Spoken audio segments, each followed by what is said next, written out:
Boom, what's up, Go-Getters family? If you're new here or you've been tuned in for a little while, you would know every Thanksgiving we try to feed as many people as humanly possible. Doubling it every year until we can feed 1 million people nationwide. Year 1, we fed 100 people. Year 2, we fed 300 people and raised $3,500. Our goal this year is to feed 600 people and raise $6,500 for the people in Wilkes-Barre and the surrounding area. Food prices have skyrocketed over 25% in the last 5 years. That's why 1.4 million Pennsylvanians, 400,000 of which are children, are struggling to put food on the table. This Thanksgiving, let's change that. Listen, we can't do this without you. Seriously, every single dollar counts. And even just sharing the link goes a very long way. So go to our GoFundMe and donate whatever you can. $5, $10, $20, it all adds up. Together, we can make this Thanksgiving special for the families that really need it. Don't forget to donate to the GoFundMe and please share it with your friends. A little goes a long way, and with your help, we can make a big difference this Thanksgiving. Let's go!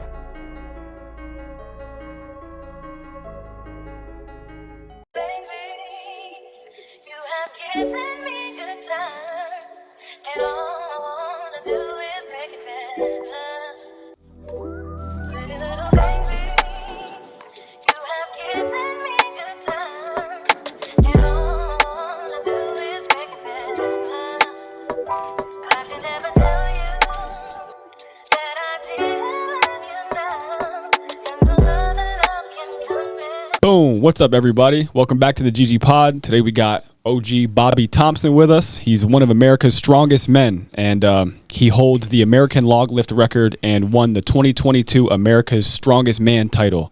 He's also been the finalist at the World's Strongest Man, and he's proven himself as a top contender in the world of strongman. So thank you very much for being here, man. It's a pleasure. It's an honor being here and sitting down with you. You have a really cool, down-to-earth vibe. I'm really excited for this episode. Man, I kind of pick up where the room leaves off, so that kind of speaks volumes for where I am. I'm actually kind of a high-strung dude in most cases, but you guys got a nice little chill vibe up here, so let's have some fun. Thank you, man. Likewise, man. Thank you for joining us again today. Seriously, this one, again, like we were talking about the whole Dr. K thing prior to this pod, we found out about this a few days ago. So it's really cool that we're finally getting to actually sit down and do this.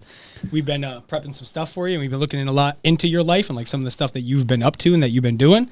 And you live a pretty fucking crazy life, my friend.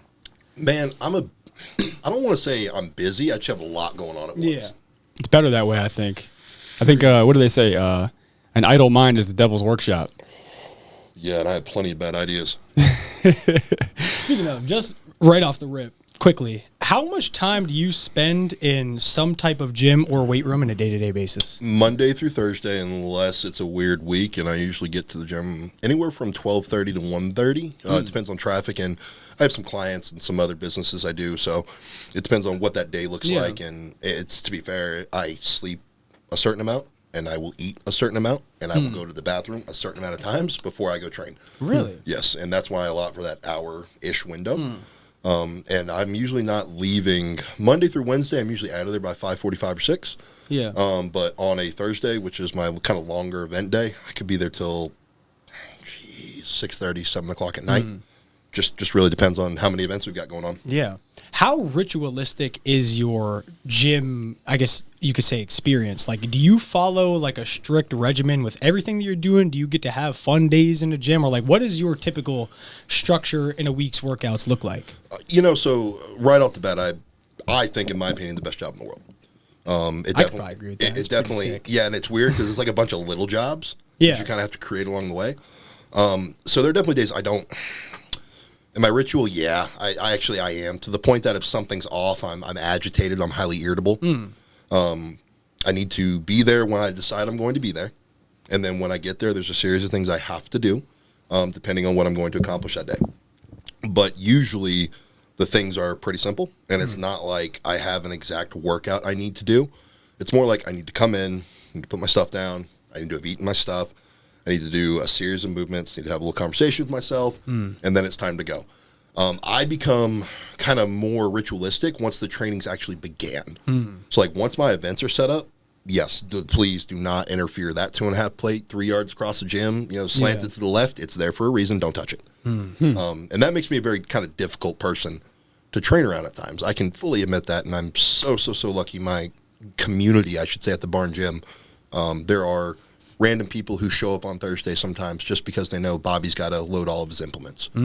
So like I'm saying all this, it ain't no peach training in a gym with somebody who makes a substantial amount of their income off of physical performance. Yeah. It's a very difficult thing to have to deal with. Mm. So, I don't want to keep that from you, man. I'm sorry. I'm going to let her go out. No worries. We're already getting there. So how did you get into all of this? Like, how did you get into lifting initially and then eventually strongman? So I started lifting when at least back in Virginia, like once you're in the 8th grade and all the sports seasons you're doing are done, there's an activity bus, or your parents can drive you over to the local high school and you can start training in the off season with the football team. So most kids where I'm from after the 8th grade, if you're going to play ball, where I'm from, the high school you're going to, if you're something of anything, he's already come to one of your not football games to watch you do stuff and make contact. So we already knew who we were going to see.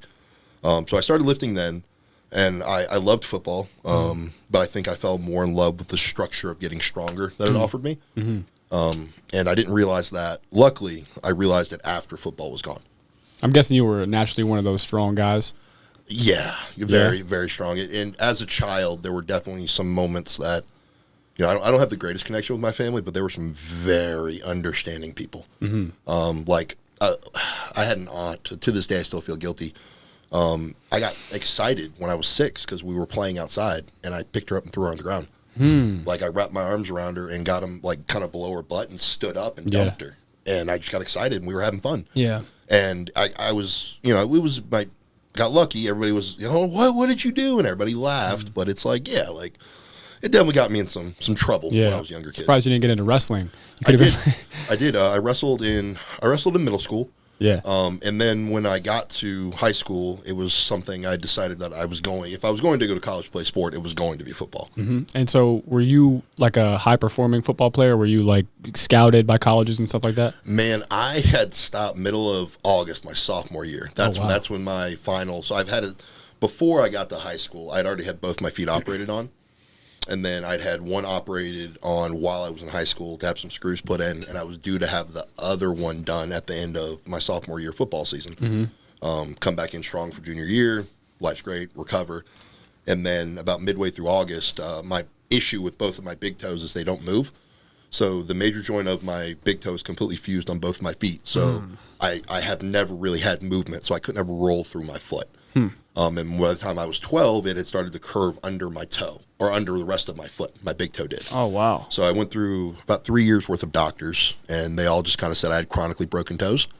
And then we finally got to the right doctor when I was 15, and he rotated my foot, took an x-ray, and looked at it and said, well, I don't want to tell you what I think this is. I'd like to take it to a conference with me. And they took it to the conference, and it was called hallux rigidus. The problem is that it's common for men in their 40s, and I was 15. Yeah. Who had been suffering since I was 12. So we did a set of surgeries. We thought that was going to fix the problem. Didn't fix the problem. Things got worse. Had one fused. And we were like, okay, cool. Fuse it. Come back, still play. Just have to make some very careful decisions. And so high performing, I walked into high school at 6'1", 220 pounds. So high performing, I wasn't very fast because of my feet. What'd you play? You play on the line? Play linebacker? I played offensive tackle and defensive end. Gotcha. Strong side defensive end. Okay. So I was a problem because I was a grown man by high school. Yeah. But then unfortunately at that point in camp, I stepped and it was mid drill and I rolled through my big toe for the first time, and the unfused one for the first time since I could remember. And it tore through a bunch of bone spurs. So is that a genetic thing that you have, or? Yeah. There's no other way to describe it. There's some cruddy feet in my family, but men who wore cowboy boots didn't take care of their feet. Some real dogs in your family, huh? Right, yeah, but nothing like this. Do you guys know what runner's knee is? So Osgood Slaughter's? I heard of this, yeah. I think, don't kids get it when they play sports at a younger age before they develop their knees properly? Well, it's runner's knee. That's what it is. It's just you've worn down the cartilage in the knee from overactivity. I was diagnosed with that when I was 5. Wow. Yeah, so it was almost bone on bone. And so I wish my parents had paid more attention at that point, because to me that says I had a predisposition to obvious lack of cartilage in certain issues, or obviously it was going to be in certain places. And ultimately that's what my foot issue was. I was just bone on bone for so long. Wow. And I played sports my whole life. Wow. So there was not a lot of cartilage there. By the time we figured out what was wrong, there was none. None. Yeah. That's crazy. Because then, you think about it, you went on to lift up 1,000 pounds at once. Like, you think that would almost make you less likely to be able to do the things that you did as an adult. It does. 100%. It still does to this day. I'm a very gifted athlete to accomplish what I have, but there's one thing that I can't do. I can't carry anything uphill. Really? Yes. So obviously if things are light, it's not a problem, but my big toes don't bend. That means when I start walking uphill, I can't lean forward. You have to like pick your foot all the way up.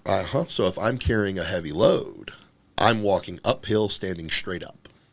So gravity is like, nah. Nah, bro. So in one of the events, one of the I don't want to say it's the heaviest show in the world anymore because there's some that are rivaling it, but like one of the big dog shows, the Arnold, well, they have this event where it's a frame carry, right? It's 880 pounds, no straps. You know, it's you step in the wood, this big wooden square, and you grab these handles in the middle, and you walk with it. The Arnold has theirs uphill, and they have for years. So I have lost many, many points at that contest. Yeah. Thousands and thousands of dollars. Damn. Because I'm strong enough to hold it, but I can't walk uphill.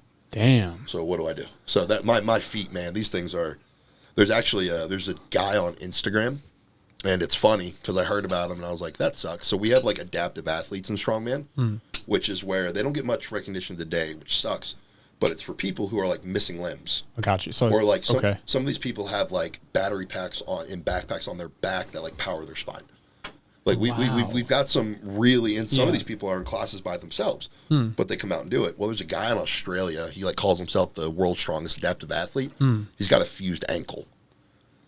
Okay. So I look at that and I'm like, yo, no. Like, and then also part of me is like, could I go do that? Could I go be Bobby Thompson, the adaptive athlete? Like, could we just get rid of all my weaknesses? So it's really, it's interesting that my coach, Lawrence Chalet, Big Laws, he even tells me, he's like, Bobby, he's like, you're a handicap athlete.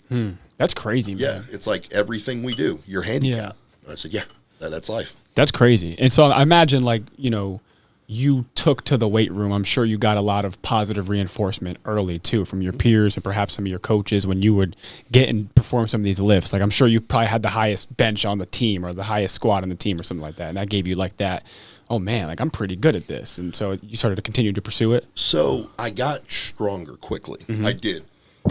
But unfortunately, I appreciate you, man. Absolutely. But if we look, if we look at where I was in my football career, I was a strong freshman. By the way, I've always sucked at bench, relatively speaking. I was a strong freshman, and then I was a strong sophomore. But not too often do you see a sophomore ever make enough noise in a weight room where they're like, oh, that's the strongest guy in the weight room. Now, when I stopped playing football, oh shit, man! Like that's when some people started paying attention, and it's like, oh, gee, like there's Bobby. Like I graduated high school at 267 pounds with abs. Damn. They didn't stay very long. But like they were there. Well, after high school was probably the first time you were really able to probably just lock in and just dial in on nothing else but the gym, I would imagine. Wrong. Totally wrong.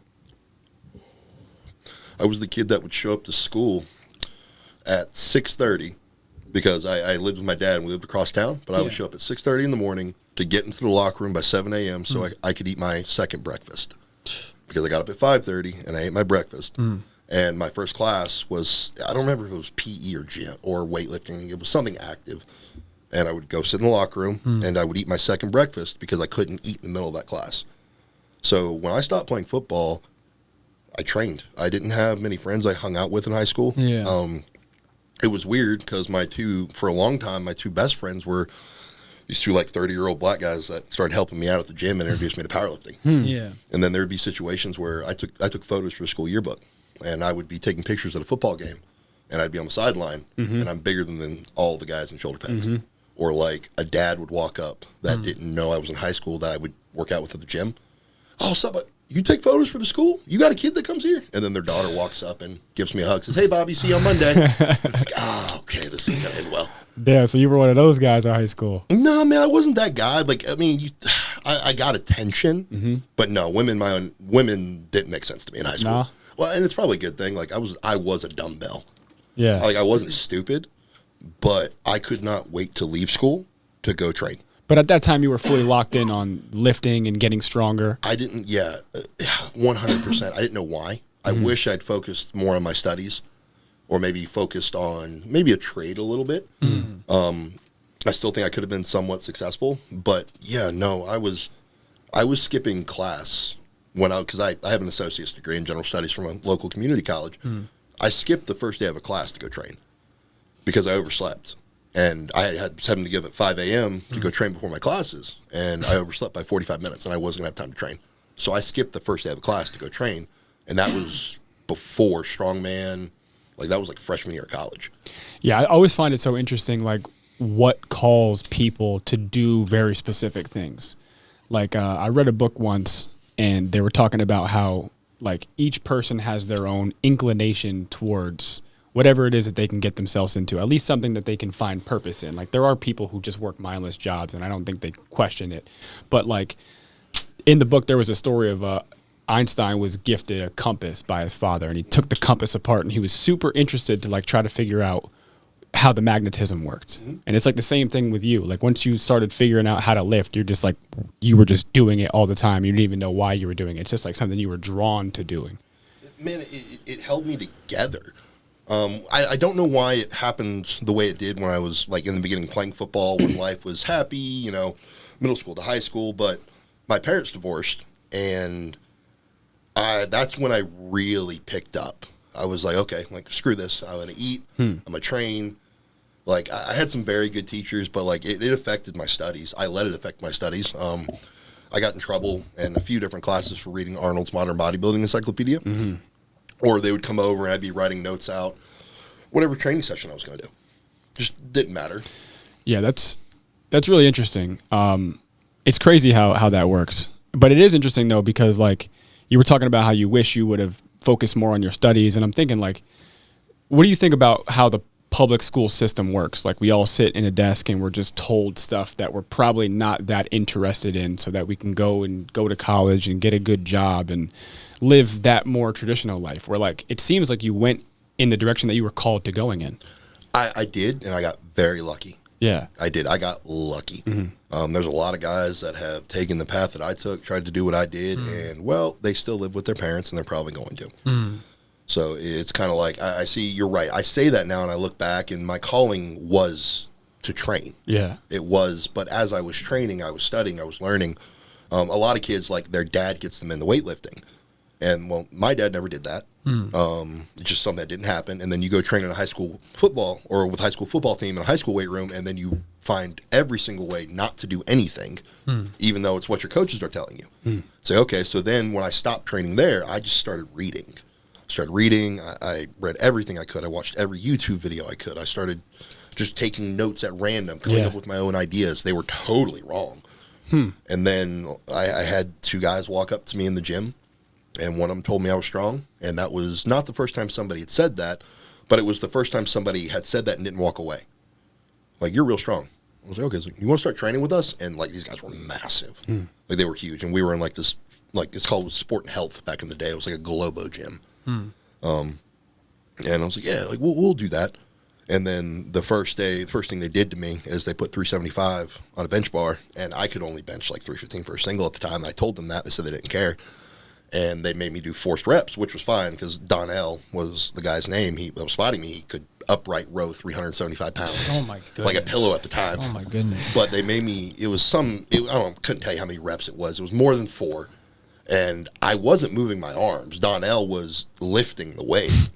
Like, my arms were traveling with the bar, but I was not. Like, I was gone, pushing with everything I had. And I was like, okay. And they took the bar and they racked it. And I sat up. See you tomorrow. And I came back the next day, and I got to load some plates, and I got to stand there and be treated like the annoying kid. And then I came back the next day, and then I came back the next day. And then it took them about 2 weeks, I think. And then it was, okay, Bobby's here. Now we can start training. Like, it was weird. Like, I didn't officially train with them for a while. And if I was late, oh, Jesus Christ. Oh, if I was late. They'd let you have it. Not verbally, but it was weird. Like, I would do say it was a set of 5. I'd do my set of 5. And then Avery, the other gentleman, would be like, that one didn't count. And then I would have a set of 15 all of a sudden. And that one wouldn't count. That one wouldn't count. And that was how I got punished for being late. Wow. And it's really kind of weird and scary that I was so easily programmed. It's really kind of, they like Pavlov's dogged me, I think. It was really, really kind of bad. But those guys, like, I think they were the ones that really put in me that, like, hey, you've got this. Whatever this looks like for you, this is something you're going to be good at. And it just happened. Like, and back then at this time, was there any thought of there being a reality in which that you can make a career out of this? Or was there any money involved in weightlifting back then? I'm sure there was, but not for Bobby Thompson.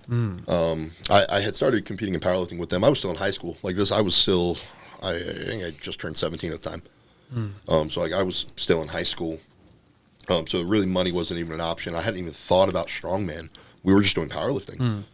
And powerlifting got boring. That was kind of my thing. Powerlifting just got boring.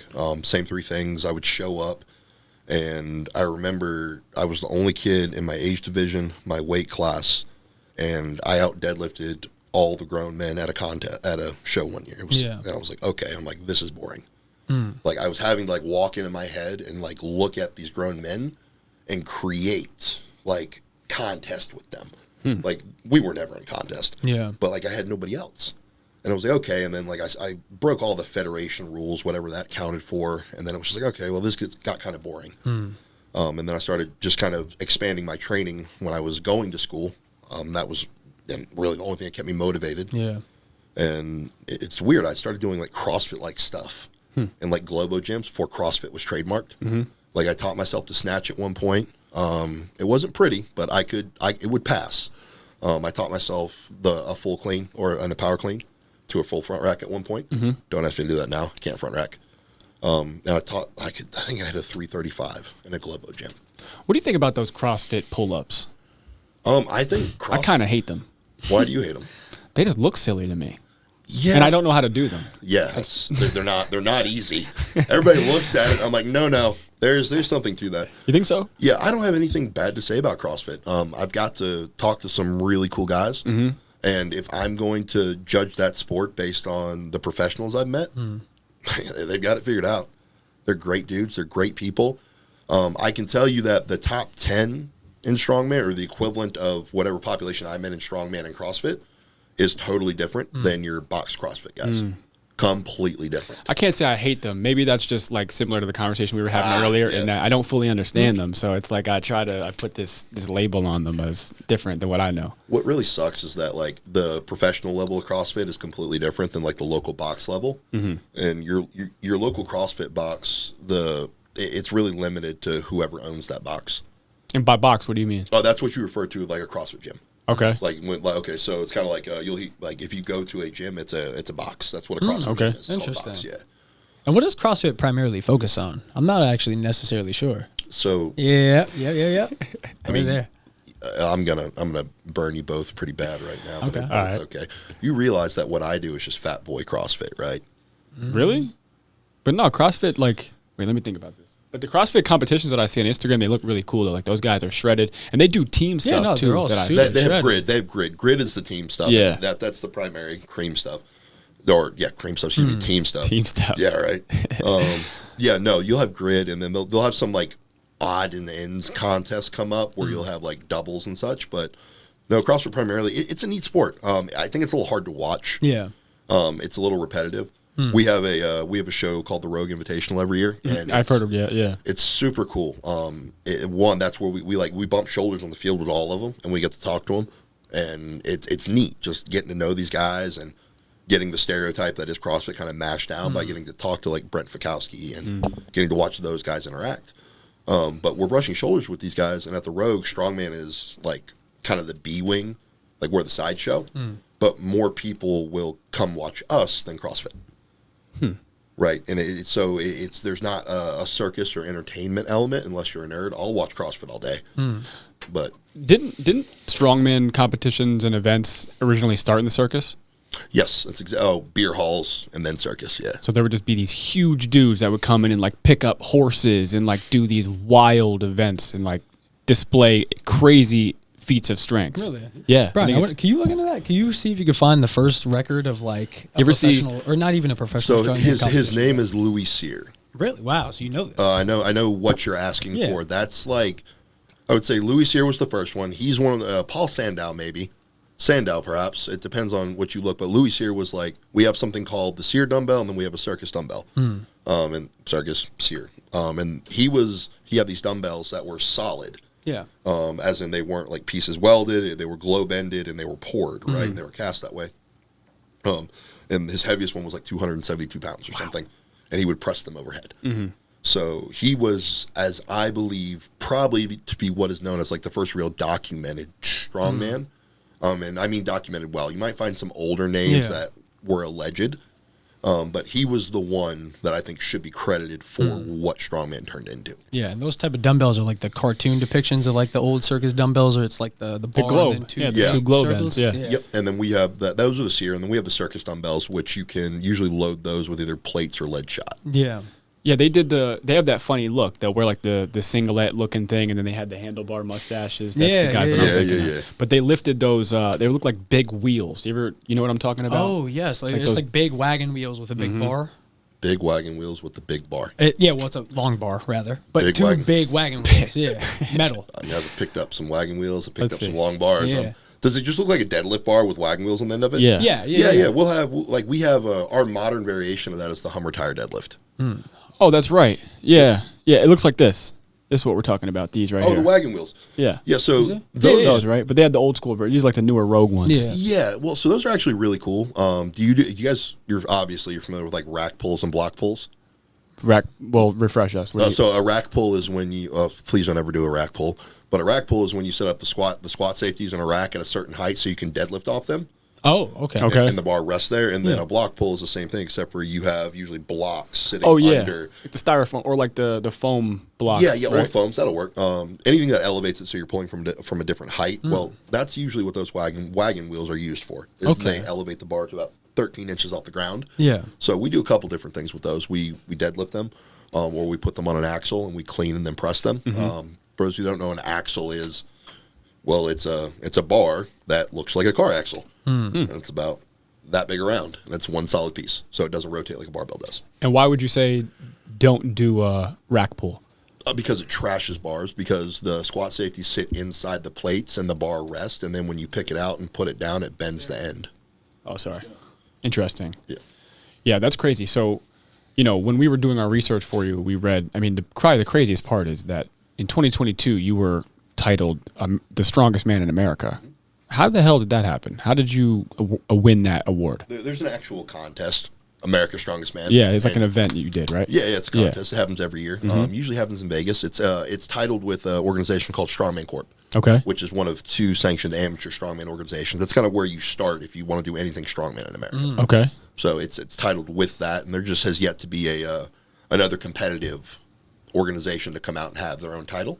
So it's the one that stands. That's the most dominant foundation or organization that does it? Yes. Nobody at the moment does anything that compares to an America's Strongest Man except for Strongman Corp. Sure, sounds the best. Like at one point in time, 2022, you could call yourself America's Strongest Man. At one point in time, I was the strongest man in America. That's insane. So what events did you do to be able to win that title? Oh, geez, you're going to make me dig back. Deep in the archives. Okay, so there was a max log press, which I won that event. And that's what was the number on that? Did you set the record? No, or your personal record when you do that, or not? So no, I set the American record in 2021, right before I went to World's Strongest Man. Okay. And then I hit a 460 at that contest, and then I walked over to at the time the woman that owned Strongman Corporation. Yeah. She's recently sold it, but I walked over and I looked at her and I was like, I can do something really cool here if you can pay me. And she says, I can't pay you any more than you win. I said, okay, cool. So I kept that lift in reserve. Yeah. That day I probably could have log pressed 500 pounds, I think. Wow. Damn. Yeah, that day was just the stars lined up right. Yeah. Like it was just Bobby's day. And what was the specific number on the max? It was like 460, you said, right? The American record that I set is 478 and a half. That day I hit like 460. Wow. Yeah, so I thought about it and I was no. I'm like, if I'm not getting paid anymore, and I'd already won that event. Strongman, it's a poker game. Like you got to know what you're good at, got to know what you suck at, got to know when to pull back, got to know when to tread water. Really? Yeah. How so?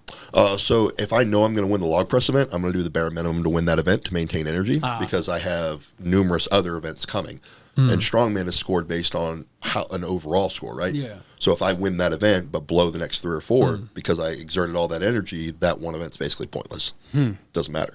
So and there was 2 more. There was another day there was that day of contest and then another day. And I had a torn adductor at the time, so I was kind of coming into it undergunned. was the last contest of the year.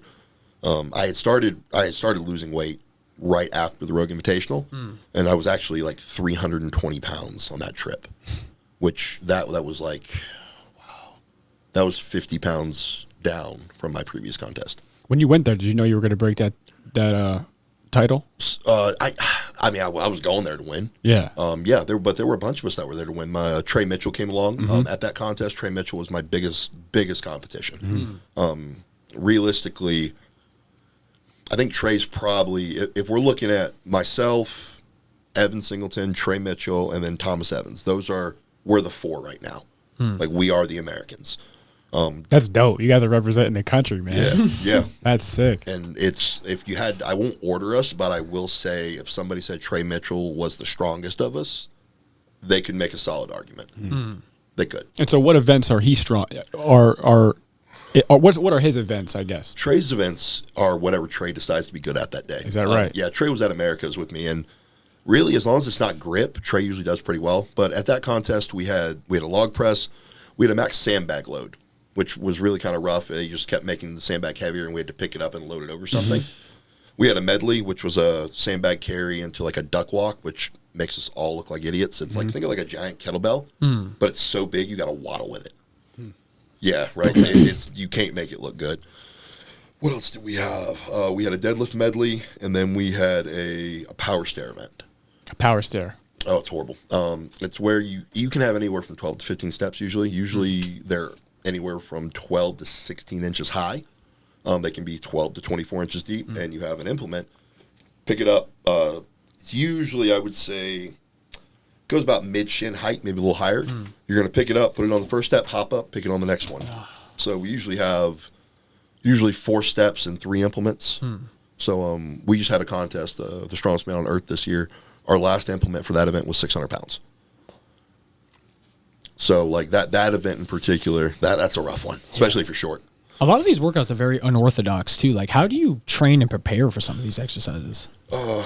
Yeah, one, you just got to buy the equipment. If I'm being honest, you got to buy the equipment. You got to have a place, or you got to find a gym that's got it. So that was kind of one of the struggles coming up. Now it seems like you throw a rock and somebody's got a log to press on. Like you ain't got to go very far to find some base level strongman equipment wherever you are in the U.S. Interesting. When I was coming up, that was not the case. It was not the case at all. You had to hope, pray, scrape, scrap, or know somebody who knew how to weld. Yeah. And even then, usually you didn't get what you needed. So I had to procure. I mean, to this day, I've got over $10,000 worth of equipment. Wow. And that's not like equipment you can go to a store and buy. Yeah. So it's like you have to buy the stuff or find the stuff, and you have to mimic the events. But the events themselves are skills. Like that's what it is. So you don't, I mean, I dare say you can make a soccer player a better soccer player by making them squat. Right? It's the same concept. Like, my goal is to get stronger and faster. So my coach will waive my training. So, okay, what are we doing right now? Okay, hey, we're getting stronger. Okay, cool. Well, getting stronger doesn't mean getting better. It's not the same thing. And then we'll have waves and moments in training. Like, hey, what are we doing right now? Hey, we're getting better. Cool. We're doing skill work. We're doing the circus dumbbell, the power stairs. And then also some of these events are pretty basic functional movements, whatever a functional movement is. So there are benefits to doing them. So a lot of them complement each other as well as just complement general fitness. Yeah, I think a lot of people have that misconception, like it's just brute strength that's allowing you to perform these exercises. But I'd imagine there's a ton of technique that goes into being able to, press a log over your head at 500 pounds. Exactly. And there wasn't always, though. So that's kind of the thing. I understand why people, they develop a stereotype when they think of like, oh, what do you do? Well, I'm a professional strongman. That's what I do. Oh, okay. And they see you do things, and it's like, oh, that guy just works out all day. It's like, no. I was like, that guy just did physics and geometry, made educated guesses. Like, that guy's running more variables through his brain at one time than you can count on both hands. Yeah. So it's like, okay. And then with that, though, that's how pools begin to deepen with talent, because then you develop technique on doing things. Yeah. Yeah, I'd imagine you have to be super strategic, too, because, you were telling me when you did that log press, you knew you could have done more, but you had to be more reserved. And I'm imagining so you didn't tax your body so much so that you can perform in other areas and later on as well. That was exactly right. Strongman's a poker game. Yeah. It's not a, depending on the show, some contests have 5 events, some have 8. It just depends on the show. But it's the accumulation of points throughout. It's if I win one event and then place last in every other event, it doesn't matter. Yeah. So if you have what my coach calls banker events, which it's like, okay, we know you'll score max points here. And it's like, okay, but we're going to do the minimum we need to score max points. Or if I get to the next event and I know there's 3 guys that can do something better than I can. Like, it's proven, it's fact. It's not like, be confident. Like, no, you guys about to mop the floor with me. Yeah. Okay, we need to do what we can to tread water.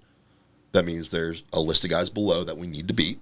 Okay, and there's 1 or 2 guys we need to hope that beat you so they get between you and the guys who have the points. It's like, okay, cool, no problem. And then there are some situations where if you're good enough, you get to the final event and you look at the event and then you look at the points and you're like, I've won this contest without doing this event, and you walk away. Wow. Like that does happen. Not a lot at my level. Usually the guys are, I would say, a little more professional than that. Yeah. Like Mitchell Hooper, he's kind of the top dog right now. And he's had a few contests where he could have just walked away and not done the last event and still won. And he chooses to come out and put on a show. That's interesting too, because your body is your business, man. Yeah. So you got to really actively be intentional about preserving your business. Exactly. Your vessel, your vehicle. Now, at America's Strongest Man, what was the point system like? I was curious about that. How do they, I guess, grade or point, I guess you could say, your lifts? Like, Okay. how does it work? So every lift, every contest you go to, we have a rules clinic, Yeah. right? And they will say, hey, this is what we're expecting for here. This is what we're expecting for here. This is what we want from here. And here being whatever event it may be. So log press, for instance, they'll tell us what our calls are, and they'll be like, we'll say on your own time, you have 60 seconds to walk up, grab the log, perform your movement, and get a down call. The down call comes when your feet are together like so, and your elbows are locked out overhead. Right, so we'll get those rules, and we'll have a ref. And they'll give us our down call, and you'll get what you get. Now, if they don't give you a down call, then obviously don't put the log down yet. Or if you fail, you don't get it. You miss that attempt, and you get what you get. And in terms of how many points that earns you, usually what happens is if there's 10 guys in an event, first place is worth 10 points. Okay. Second place is worth 9 points. If you have guys that split points, which guys tie, it happens. Usually what happens is they'll add like 3rd and 4th place up and then split those points in 2. And then they'll give that same point score to each athlete. And then it just works its way down the list. So you're only 31, right? Yeah. So I'm imagining you have some other things on your hit list that you want to get done before you're all said and done, right? Yeah, I got a few things. Yeah. Do you want to? I know you've competed and you've placed what, 3rd in Worlds? I placed 3rd twice at the Arnold Classic. At the Arnold. Yeah. So what happens is with Worlds, it's so if you're not involved in the sport, you don't see things necessarily for what they're being presented as. World's Strongest Man is a TV show. Okay. It is. The guys that are there are very strong, but it's the lightest contest of the year. Is that right? Yes. It's always the lightest show of the year. They may have a max event or one heavy event, but as a whole, it's the lightest show of the year. They have the largest number of athletes attending. Is that right? At that contest, they try and get 30 athletes, right? And then you have heats, which they'll split you up. They have some way. They've never told anybody how they split them up, but they have some way they think they do it. They organize 5 groups, 6 athletes, or 6 groups, 5 athletes, one or the other. And the guy who takes first in that heat goes to the finals. The guy in 2nd and 3rd, no matter their score, they have to do a tiebreaker event. So if the guy in 2nd has the 3rd by 10 points and he loses that tiebreaker event, the guy in 3rd, who he's already got beat, goes up. That seems like it doesn't make sense. So I've been to World. Yeah, it's not a no. So you'll have situations, and again, you see very good guys win World's Strongest Man. Tom Stoltman, for instance, Mitchell Hooper. Like, it's really hard to say they're not good athletes when they win that show. But when you have systems where, for instance, 2 years ago, my overall point score compared to all the heats had me in like 5th place. But the guy that was in overall 17th went to the finals. That's weird. Right? But World's Strongest Man is the one that's on TV, so it's the one that everybody knows. Yeah. So then we moved to shows like the Arnold Classic, which for a long time, and still is kind of said to be the heaviest show in the world. I was going to ask what the most prestigious show is. That's hard. That's a hard one to answer. For a long time, everybody wants to say they're the World's Strongest Man. Yeah. Right? So that title matters. Yeah. The Arnold's the heaviest show in the world, and they only give trophy to first place. Right? So like that one, they've expanded their count recently, but it stays between 10 and usually 10 and 12 athletes versus 30. Why is it so narrow? Why is there so little? Because World's Strongest Man likes to have as many flags waving as possible from different countries because they have a title World's Strongest Man. So unfortunately, I think that at times when you have a country that's a little less developed in terms of strongman, I feel like it kind of dampens the pool a little bit. And then they have their little points game they play there at the very end just to add drama. That's interesting. Yeah, and it's again, they clearly have something that's working, right? Like They also captured the best title. Yeah. That's probably the best way to name a competition or whatever. Exactly. And well, you have Brian Shaw. We call his show the SMO because it stands for Strongest Man on Earth. So Brian's trademarked that one. Yeah. But you have the Arnold, which is a limited number of athletes. And that one's considered to be a very concentrated talent pool, just because you have 10 to 12 versus 30 plus. Yeah. Right. And it's an invitational show. It's very hard to get into that contest. And then you have the SMO, which Brian, I don't want to say other organizations are biased, but I completely believe that Brian Shaw is in no way swayed by public opinion when he sends out invites, which unfortunately does happen in strongman. That's cool. I like that. No, Brian, yeah, no. If you get an invite to that show, it don't matter what other invites you've gotten, you're a dog. That is the one invite. You can argue that it may not be the heaviest show or whatever. Shit, good luck with that, actually. But you cannot argue. Okay, we should play that video on the screen of him leg pressing. Speaking What was that, a Ford Taurus? Speaking of, 11 times, bro? How about Brian that? Shaw, man. That's insane. That's you wild. did that. Yeah. You leg press a car. Yeah. Wait, hold up. Did they take the engine out? Did they, take the interior of the car Yeah, that's out? a Or good was it question. He was just... asking. Man, when that car was sitting over top of me in that particular position, I stopped paying attention to those details when it started to shake. Oh, my God. Yeah, so I'm going to tell you, man, I wasn't too focused on anything other than don't die, don't die, don't die. And by the way, Brian had a bridge designer Yeah. put that together. That's really cool. And not like, oh, your little creek bridge. No, this was a company that designed huge bridges. So the thing, it was going to shake no matter what, but it wasn't going anywhere. And did you know you were capable of doing that? Have you ever leg pressed anything that size before? It's kind of hard because I don't know how much that car really weighed. I think we looked. What did we get when we looked? Well, at it? It was we looked something up. Crazy. We tried to figure out the model of the car. Yeah. Yeah. It was. We think it was like a Ford Taurus SUV. Dude, we squatted Broncos the year before. Really? Is there a video of that? I'm sure it's out on. I'm sure you can look that whole event up on YouTube probably that The year. first one would have been on the screen already, but if I could find that one, I'll put Yeah, that no, on we the squatted. thing, too. We squatted Broncos one year. I like the new Broncos. Those are nice cars They too. are sweet. Yeah, like Brian, like It's funny. he You're go- out he- there squatting them. dude. He goes all out. Like it's insane. What's the other one? The one he had this squat rig this year that I lost a little bit of a hamstring to.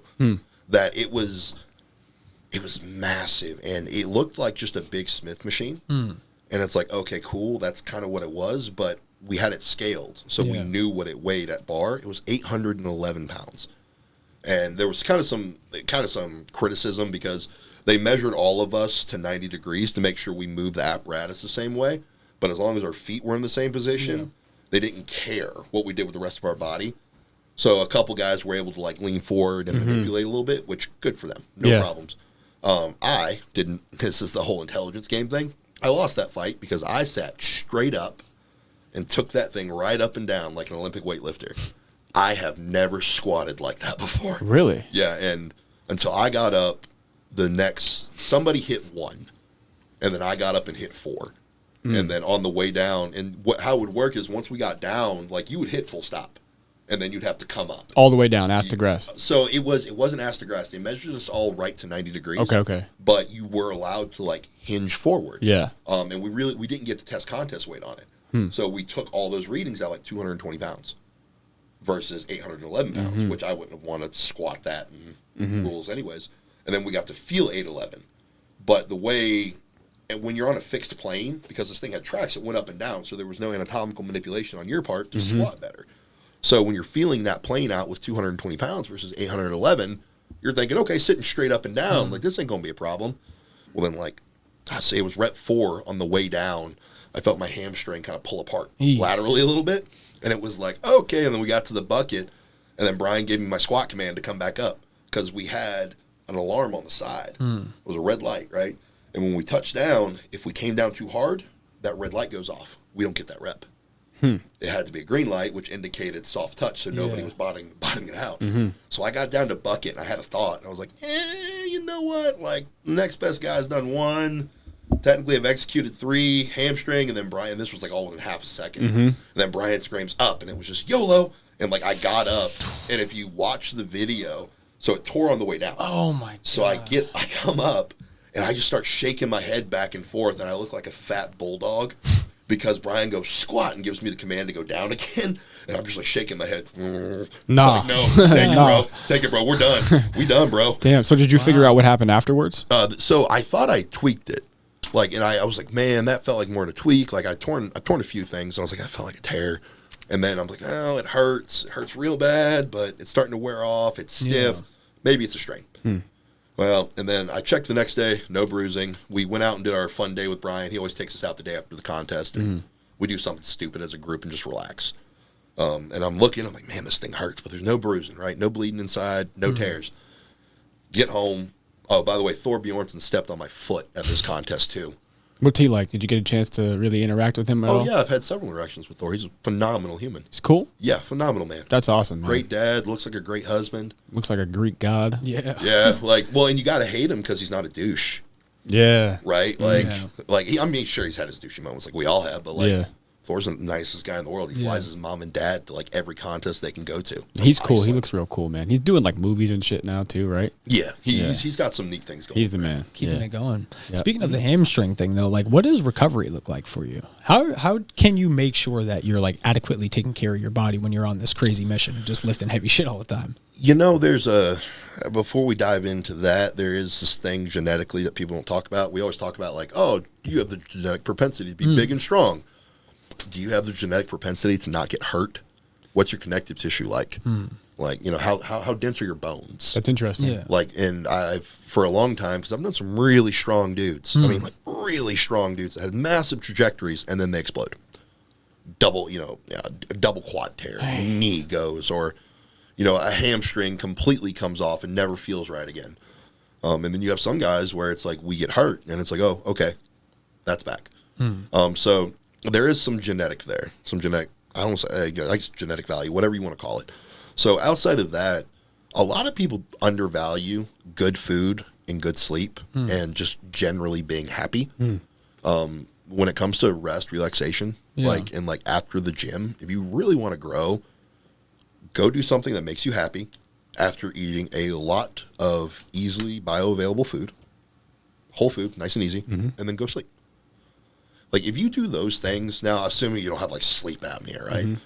If you do those things, you can get better really, really fast. Yeah. But something a lot of people miss is that, if I'm correct, the body's only got, like, 6 weeks of actual soft tissue recovery before it's like, what you got's what you got. Yeah, the body does not do recovery very long. Interesting. So it's like a 6-week process, you're saying? I believe, if I'm correct, it's you have, like, a 6-week window of, like, soft tissue recovery, right? So if you don't start recovering right away when something happens, you're automatically at a fault. So if you hurt your shoulder, obviously don't do the thing that hurts your shoulder, but don't do nothing with your shoulder. Yeah. Like, you got to, right? Like, you have a limited window, and seldom is just not doing anything ever. Obviously, you break a bone. Yeah. Splint it and don't move. Yeah. But in terms of soft tissue injuries, in my opinion, I don't believe just not doing anything is ever the right move, and that seems to be what most people do. Like when my hamstring became a problem, which I flew home, laid face down on my bed because my foot that Thor stepped on, all 440 pounds of him in his Olympic weightlifting shoes, while I was sitting down. It was funny because, by the way, he was incredibly apologetic, felt bad, but he didn't know about my feet with the screws in them. So I bent over and grabbed my foot, and he's like 5-6 seconds, and he looks, he's like, Bobby, is it that bad? I was like, and first off, I was like, yes, Thor, I have screws in my feet. And then it dawned on me, why is this giant human surprised that him stepping on somebody's foot hurt?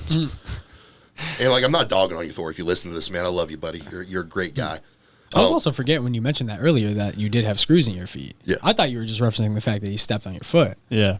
No. My feet are. There's always some level of pain there. Yeah.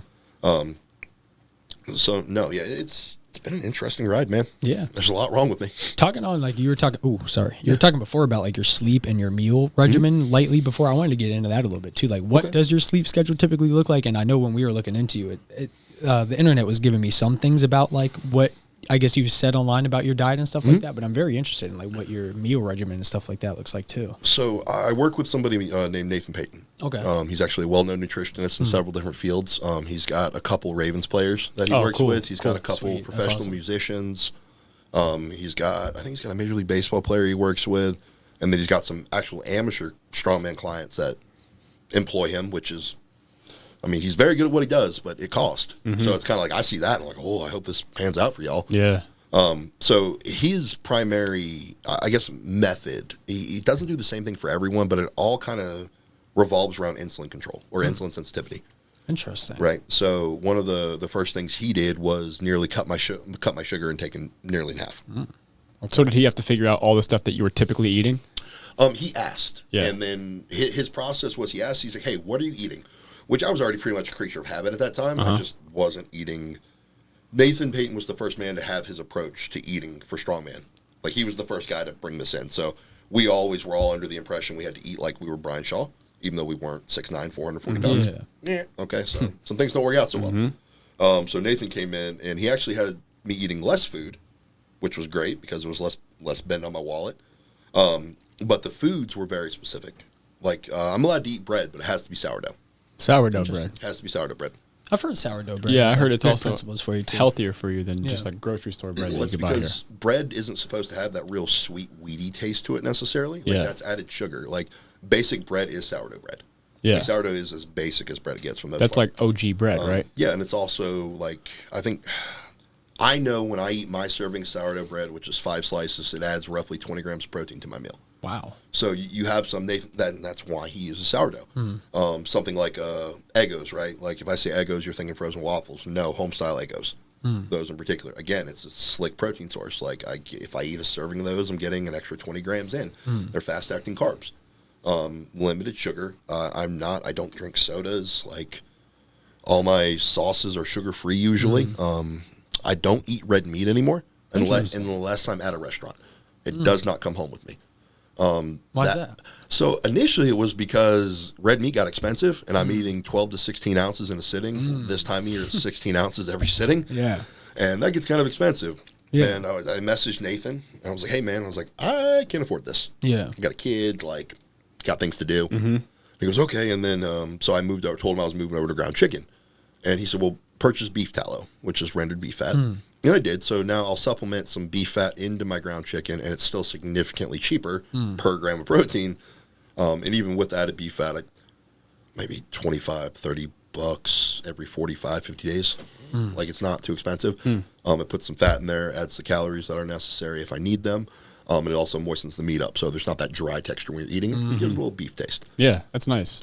So throughout a day, like my breakfast, I'll wake up, it'll be 6 eggs, 8 Eggo waffles, 212 grams of Greek yogurt, phage Greek yogurt, and then 1 whole carrot or 7 baby carrots, and usually some kind of fruit.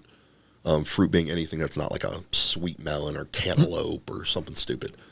And then I'll repeat this next meal Monday through Wednesday for the most part, depending on if we're in prep. If we're in prep, he may give me a healthy cheat meal, but usually the rest of the day will consist of either egg noodles and ground chicken, or I'll do ground chicken burgers with my sourdough, added on my veggies. I'll do that for 2 more meals, and then I'll have a post-training meal that will be usually 17 popcorners and then 2 Fairlife shakes. And then I'll get home, and then my next meal will be one of those 2 repeats that I'm having. And then I'll have 16 ounces of just animal protein right before I go to bed with no added carbohydrates, except for whatever comes from a veggie I may toss in just for some, like, satiation mix up. How many calories is that a day? I can't tell you how many calories it is because Nathan never once has mentioned calories to me. But I can tell you that if I do everything I'm supposed to do, I did the math a couple weeks ago. I'm consuming like 420-ish to 470-ish grams of protein if I do what I'm supposed to do a day. And there's 16 ounces in a pound, by the way. And ground chicken does not cook down like red beef does or like red meat does. Damn, son. Yeah. That's crazy. But that's interesting that he was talking about insulin. I'm starting to hear a lot about insulin, especially on like social media and stuff. Have you ever heard people say that Alzheimer's and dementia is like type 3 diabetes of the brain? I have. I've heard it said. I haven't talked to any of the people that I trust about it necessarily, but it does make a lot of sense. And I told you I don't eat red meat. It's because it was expensive. And then I remember I'd gone like a month without eating it. And I was like, wow. I'm like, I feel really good. I look really good. My wallet looks really good. And I was like, interesting. I was like, okay. And don't get me wrong, I miss it at times, but I don't miss what it did to my body necessarily. And I don't think there's anything inherently wrong with red meat. I just don't think there's something right with eating 2 to 3 pounds of it a day. Yeah. It's like my regimen with chicken and steak, I guess you could say it's weird. I go like every 2 weeks, I kind of switch it up. Like if I go shop, because I go grocery shopping like every 2 weeks, I'll get the chicken for 2 weeks and then I'll go back to the steak and I kind of just flop it every time. I'm a creature of habit. That's why I'm good at what I do. Yeah. I genuinely believe, and it kind of sucks because I don't do well with change in certain aspects of what I'm doing. But because I can go in and do the same thing every day, that's why I don't miss. Like, diet's the hardest part. Training's easy. But dieting is a skill that a lot of people just don't take seriously. And it's not something that you can look at and be like, oh, I did what I was supposed to for a week. Yeah.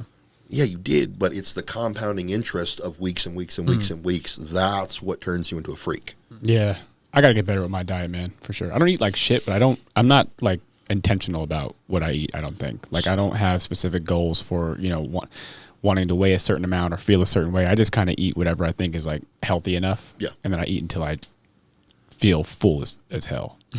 Well, and that's kind of like carbs make you happy, and they literally make you happy. There's dopamine release when you consume carbohydrates. Yeah. Interesting. So carbs make you happy, but protein satiating.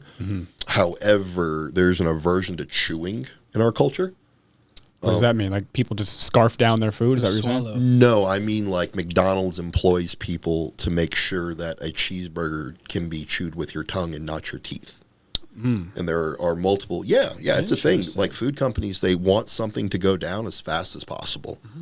Because when you chew, you release a digestive enzyme, right? That does in fact happen. And we look back to different species and what chewing is supposed to be and what the human mouth has turned into. It's not really doing a good job at what it's supposed to do. And people will eat more of something if they have to chew less. Really? Yeah. This is crazy. You're interested in like archaeology and paleontology and shit like that, right? Yeah, I'm so it was a passion when I was a kid, and now it's definitely starting to resurface as like a healthy habit. Healthy habit. Well, there's kind of some connections there, as you were just saying. Like, you want to keep rolling with this? Yeah, let's see. What do you got? Well, until the 70s, I believe it's either the 70s or the 80s, like orthodontia in America was about expanding the jaw, not bringing it in. Now everything we do to realign the jaw and teeth constricts the teeth. So think about braces. Yeah. Right? Yeah. Like, I want to say it was before the 70s. Before then, it wasn't about tightening braces and bringing them in. It was actually about expanding.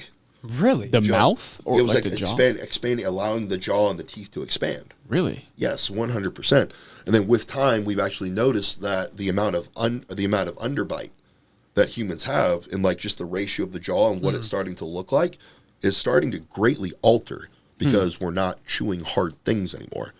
We're not chewing nuts. We're not chewing whole foods as often. Like, we're eating ground things. We're eating soft things. We have, soft meat options. We have soft carb options. Yeah, that's interesting. Every time I eat beef jerky, I get like sore. My jaw gets like, it's like a muscle that I haven't worked in a while. That's exactly what it is, and that's why the human jaw is changing.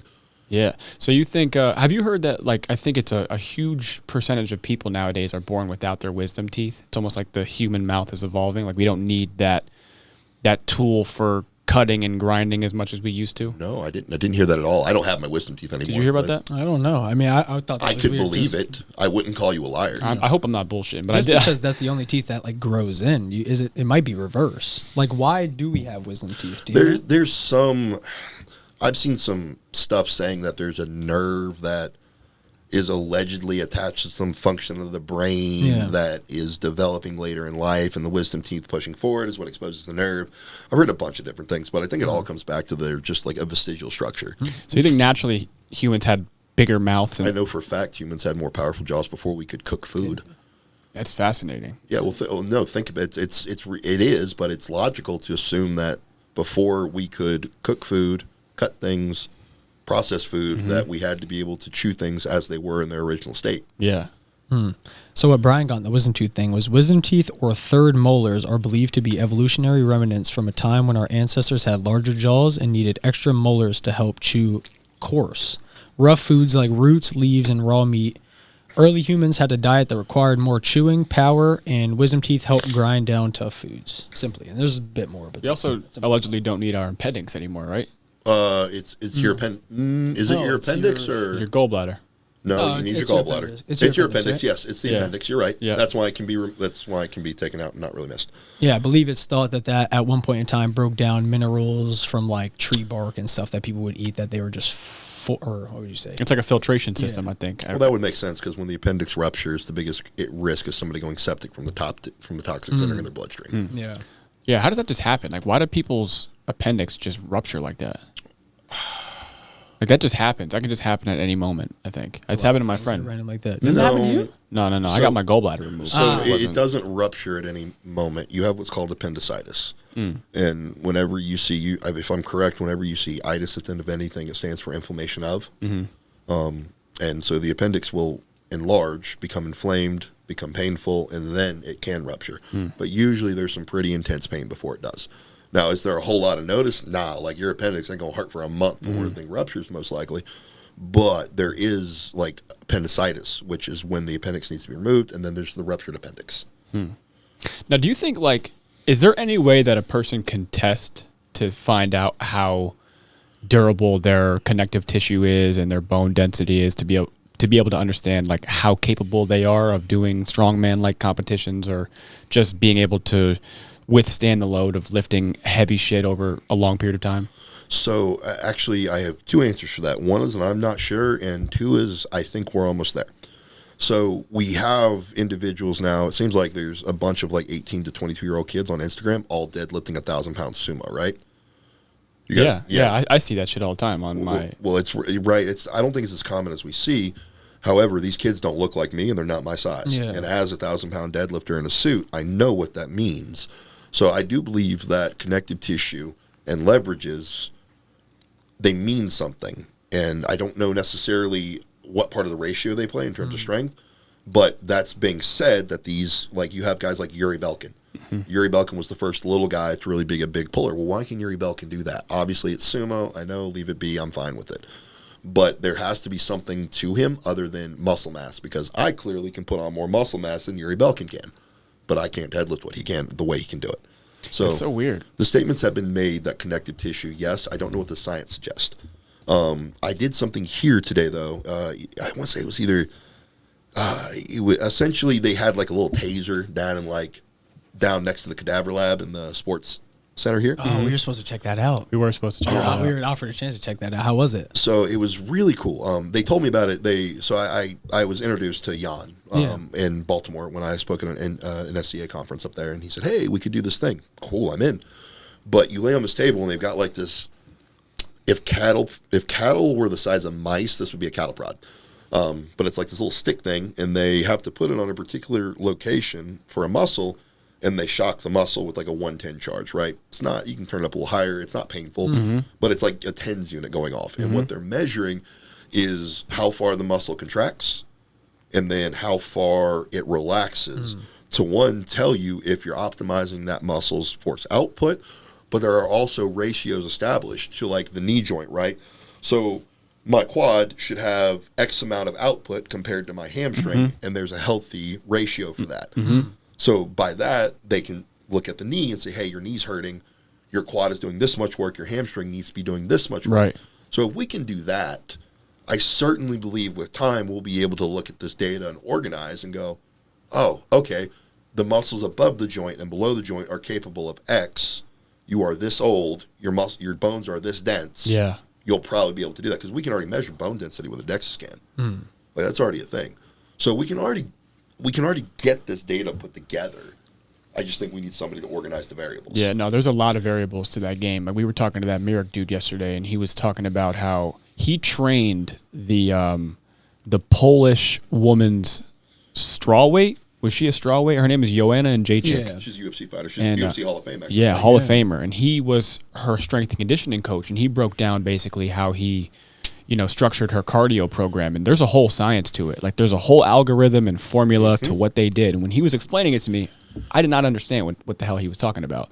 And so when it comes to understanding the human body, and like they understand that ratio when it comes to the quad and the hamstring, one, because they're huge muscles, maybe. But I wonder if they can understand those intricate little ratios between all of the other coordinating muscles in the body as well that might not be as apparent as like a hamstring and a knee. A hamstring and a quad. Because like, especially when it comes to athletics, like though that ratio being unbalanced can be responsible for tons of knee injuries and shit like that. So they've had a lot of time to study it and work on it. But you're talking about something small on the backside of the shoulder, like a rotator cuff. Basically. Yeah. I don't know. I'm going in to have the rest of my body done because what they do both sides of the body with everything. So they can also look at like, okay, you are off balance to the left by this output, whatever it may be. Yeah. But I would imagine it needs to be a fairly substantial muscle just because like this is like, it's a coordinated thing. Like they can't just like poke you and stab your forearm and go, oh, your brachialis does X. No, like I had to flex. They had to look and be able to see where things are. And then they had to put it in the right spot. And then sometimes they had to move it. So because that's the case, I don't know if they could be finite enough to target like a small like depth muscle. Yeah. I don't know if again, I don't want to talk to you guys like you don't know anything, but muscles are layered. Yeah. Like it's not like you have glute under glute, right? You have different things. And today Jan let me go look in the cadaver clinic. And I got to watch them kind of open somebody up. That's wild. Pull them apart. So I was like asking, well, wait, what happens at the rhomboid? And the guy, then they lift the rhomboid up and pull it off completely. Oh, wow. And then we're looking down. And I was like, son of a bitch. I'm like, that's not deep in there. I'm like, holy crap. I'm like, so, like, I always knew muscles were layered in the way things, they moved, not necessarily in straight lines, but it really is like looking at origami. Yeah. Like, obviously, like a scapula kind of like wings out and up a little bit. Yeah. But when you watch it and see it move, and it's like, oh, nothing else moved when the scapula moved. Yeah. Like, the whole back doesn't move, just the scapula does. And it exposes something. Yeah. And then it's like, oh, okay, so that's when you're getting manual therapy. And they say drape your arm over the table so your scapula moves over because it exposes what's under there. Yeah, yeah. So that was really, really cool. I bet you that was a wild experience to be able to see that and then relate it to the shit that you do. Yes, because I hurt. Like, that's the thing. Like, I hurt and I study so much. Yeah. And for me, in particular, the rhomboid thing, I have an issue with my left scapula, and it's actually affecting as far down as my elbow. And when they didn't tell me we're going to go to the cadaver clinic, by the way, that was like a last minute, hey, you want to see a body? What'd you think about that? Were you like kind of I was in. No, I was in. I saw open heart surgery when I was in high school, and I've seen dead bodies, I've cleaned a few deer. Like, it's all. Yeah. It doesn't really bother me.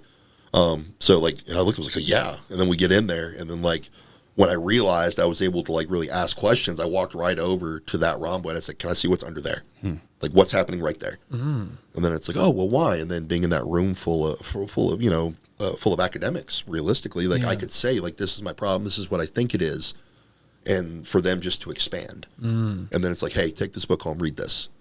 Like that whole experience. Like, I got to come here and talk to people, which is great. I love doing that. Yeah. But like, this is my first time inside a 4-year institution. Yeah. That's really cool, man. And those guys are up to something too. We've had Dr. G and Dr. K on our podcast, and their knowledge on the human body and exercise physiology it's real. It's really cool. It's like extraordinary. Yeah. It doesn't even make sense what those guys could tell you. No, it doesn't, because it's not often I'm the dumbest guy at the table. It just does, and I'm not a genius by any means, but just like I don't have access to these humans. So, like, when I'm having discussions with people, 90% of the time, it's me telling them, like, hey, this is this and this is this. And then, like, I remember I asked Jan about somebody. I was like, well, what do you think about this guy in this term? And he looked at me, and he's like, I don't even know what that means. And I was like, oh, shit. Like, the guy I heard say that's really smart. And, like, I actually looked into that and did some research. And, like, there are a bunch of really smart people. And he just, within, like, 10 minutes, he completely reorchestrated how I processed information from YouTube videos, the individual's giving me the information, and why books, while maybe not efficient, are the best way to display ideas in full thought. I believe that 100%. And I was just kind of like, however, I was like, yeah, like I like books, I read, but I always have felt like listening to a podcast was the best way for me to learn something, and it usually was. And then he just kind of fully expanded. He's like, yeah, but like I can tell you everything I know in a day, Bobby. He's like, but if I write a book, like that's basically explaining that it was like argumentative self-thought, processing, and the thought process I'm going through to learn. I'm like, oh. Some people write books, dude, and they study the topic that they write on for 40 years, 50 years. So they compile 50 years of knowledge into, say, 250 pages or whatever. Do you do audiobooks? No, I do podcasts. I don't have a Kindle or anything. Yeah. Well, they have, there's this thing on, do you have an iPhone? Well, I wonder, they probably still have it on, what is that, Samsung? Yeah. So I was also you're like making fun of me for having an Android. Yeah, I was actually. I was. No, but there's this thing called Cloud Library, and there's free audiobooks on there. No shit. Okay. Yeah, it's Cloud Library. You have to have a library card, which you got to be a nerd to have a library card. But I mean, it's simple. And I listen to audiobooks. I just started listening to audiobooks on that app there. Okay. I listened to the biography of Benjamin Franklin, which is pretty interesting. But I don't know if I could give that one. Yeah, but I'm sure there's a ton of shit on there that would be able to enrich your mind. But going back to the scapula, though, I did some physical therapy recently because I was, experiencing some scapular winging, and I just wanted to correct that imbalance, pretty much. And so I worked with this woman, Casey Miller at Prime PT. I'm pretty sure she went to. Yeah, I think I met Casey today. She's cool, and she's again really, really knowledgeable. And the way she broke down the scapula to me was fascinating because I was able to understand that a lot of muscles surrounding the scapula have to be in balance for that thing to do its job, basically. And if your trap is too tight, or if your lat's too tight, or if, in my case, my middle to lower traps weren't as activated as they should be, it can just completely go out of place, and it can be imbalanced just because of that. Well, and it's that's kind of one of the negatives of being as strong as I am, is that it's really amazing what I can like convince my body to do in ways that it shouldn't do it. However, that's what learning when I was a little bit bigger. It was almost like structurally I was so large, my flesh kind of pinned itself against each other. So pressing for years, my scapula didn't move. I would just pin them together, lean back slightly, tricep power overhead, and we were done. And then when I lost weight, I noticed when I went to like take weight out of rack, or if I caught something in my front rack-ish position, can't really front rack, there just was all this movement. I'm like, oh, okay, that mass isn't back there anymore. And then I started having neck pain. And I was like, okay. And then I started having a little bit of shoulder pain. I'm like, shit. I was like, and then I started having what I thought was tricep tendonitis. I'm like, what the hell is going on? It got to the point that we have an event called a circus dumbbell. I was a full-time presser on this arm. I did not press with my other one. It got so bad that I couldn't hold on to the dumbbell, so I had to move to my other arm. I'm like, this doesn't make any sense. And then I threw this one up there, and I had no stability. I was like, oh, okay. So when you're perching a circus dumbbell up here, it's huge. Like a bell, one end of a bell, the diameter is 12 inches. How much does it weigh typically, the ones you're lifting up? It depends on what we're doing in training, but usually I've competed with them as heavy as 275, and I've used them as heavy as 220 in shows. Holy baloney. That's insane. Yeah, so I'm not even benching that right now. So, and that's my class. Like they have obviously different weight classes, different levels. But I loaded the other side, the arm that didn't hurt, and I'm like, okay, well, we'll just figure this out in a couple weeks, and I just have no stability over there. And I was like, this is not working. Like you're supposed to really kind of perch your lat and your tricep and lock that scap into place, and that's what gives you that sturdy kind of platform to be able to dip and drive up into. And when you launch the dumbbell overhead, and I was like, crap, I'm like launching up, and the dumbbell's actually dropping lower. So I've actually got more mobility on this side because that scap doesn't like to do what it's supposed to do. But this side has been compensating for so long that I actually developed the issues in this one. So this one doesn't work as well, and this one's just pissed off. So it actually worked its way up into my my scalene and started pulling down on the occipital joint, on my occipital joints. So then the headache set in, and then I've actually got a molar that feels like it's got a chip in it because then it started pulling my jaw out of alignment. And when I would bite down, and then the elbow started. And I'm like, what the hell is happening? So I'm treating a scapula. I'm treating not treating occipital joints. I was having somebody manipulate those, which if you don't know, those are kind of like that hollow spot on the back of the neck where your skull starts. Yeah. there's a series of joints there that kind of allow that thing to happen. Really? So yeah, when my scalene was pulling down on those, and so was my trap, so it was pissing them off, so they weren't able to do what they were supposed to, which was giving me headaches. I was like, okay, cool. Well, then my jaw started pulling out of place, and I was like, well, what the hell is this? Like, I would bite down, and like I could feel like my molars were halfway not lined up. I'm like, they're like off to one side. I'm like, shit. I'm like, okay, and then my elbow started to hurt. I was like, all right, that's weird. So I finally traced it back to my scapula when like I felt like I had knots under my shoulder blade. Hit something, my elbow stopped hurting. And I was like, okay. And then very shortly after, I did some decompression stuff on my neck, and then my neck stopped hurting, and then my jaw started straightening out. And I was like, so what was happening was my scapula was my scalene were responding to my traps, which were responding to my scapula. And then my shoulder didn't have full range of motion because the scapula wouldn't move, which that stress moved down to the next lower joint, which is the elbow, which operates on an even more limited plane than the shoulder joint does. So when I would go to squat and press, my elbow was compensating by not being able to travel in its just initial plane that it should. So I was like, wow. And I was like, so you mean to tell me that my jaw was hurting and my elbow was hurting because my scapula was pissed off? Right? Like, that took about 12 months To figure all that shit out? to reverse engineer. And was that all you, or did you have a manual therapist that was helping you work this stuff out? I had a manual therapist for a while, and my neck had been a problem for the longest time. And he was fixing my neck, but it was always like, fix it, a couple days later we're screwed. It was never a problem that went away.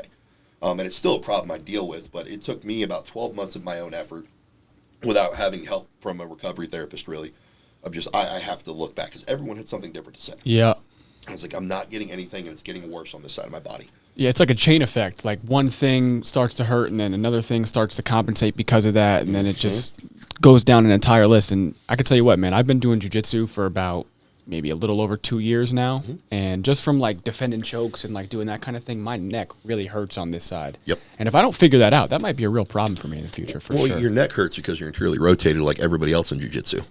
What are you saying? Yeah, I'm internally rotated, for sure. Like, even if you're on your back, you guys are cupped, and I very limited knowledge in jiu-jitsu. Yeah. Don't let me tell you about you. But even if you're in somebody's guard and on top of them, you're here, you're hunched, you're working from that position. Like, if you're shrimping from your back, you're still here.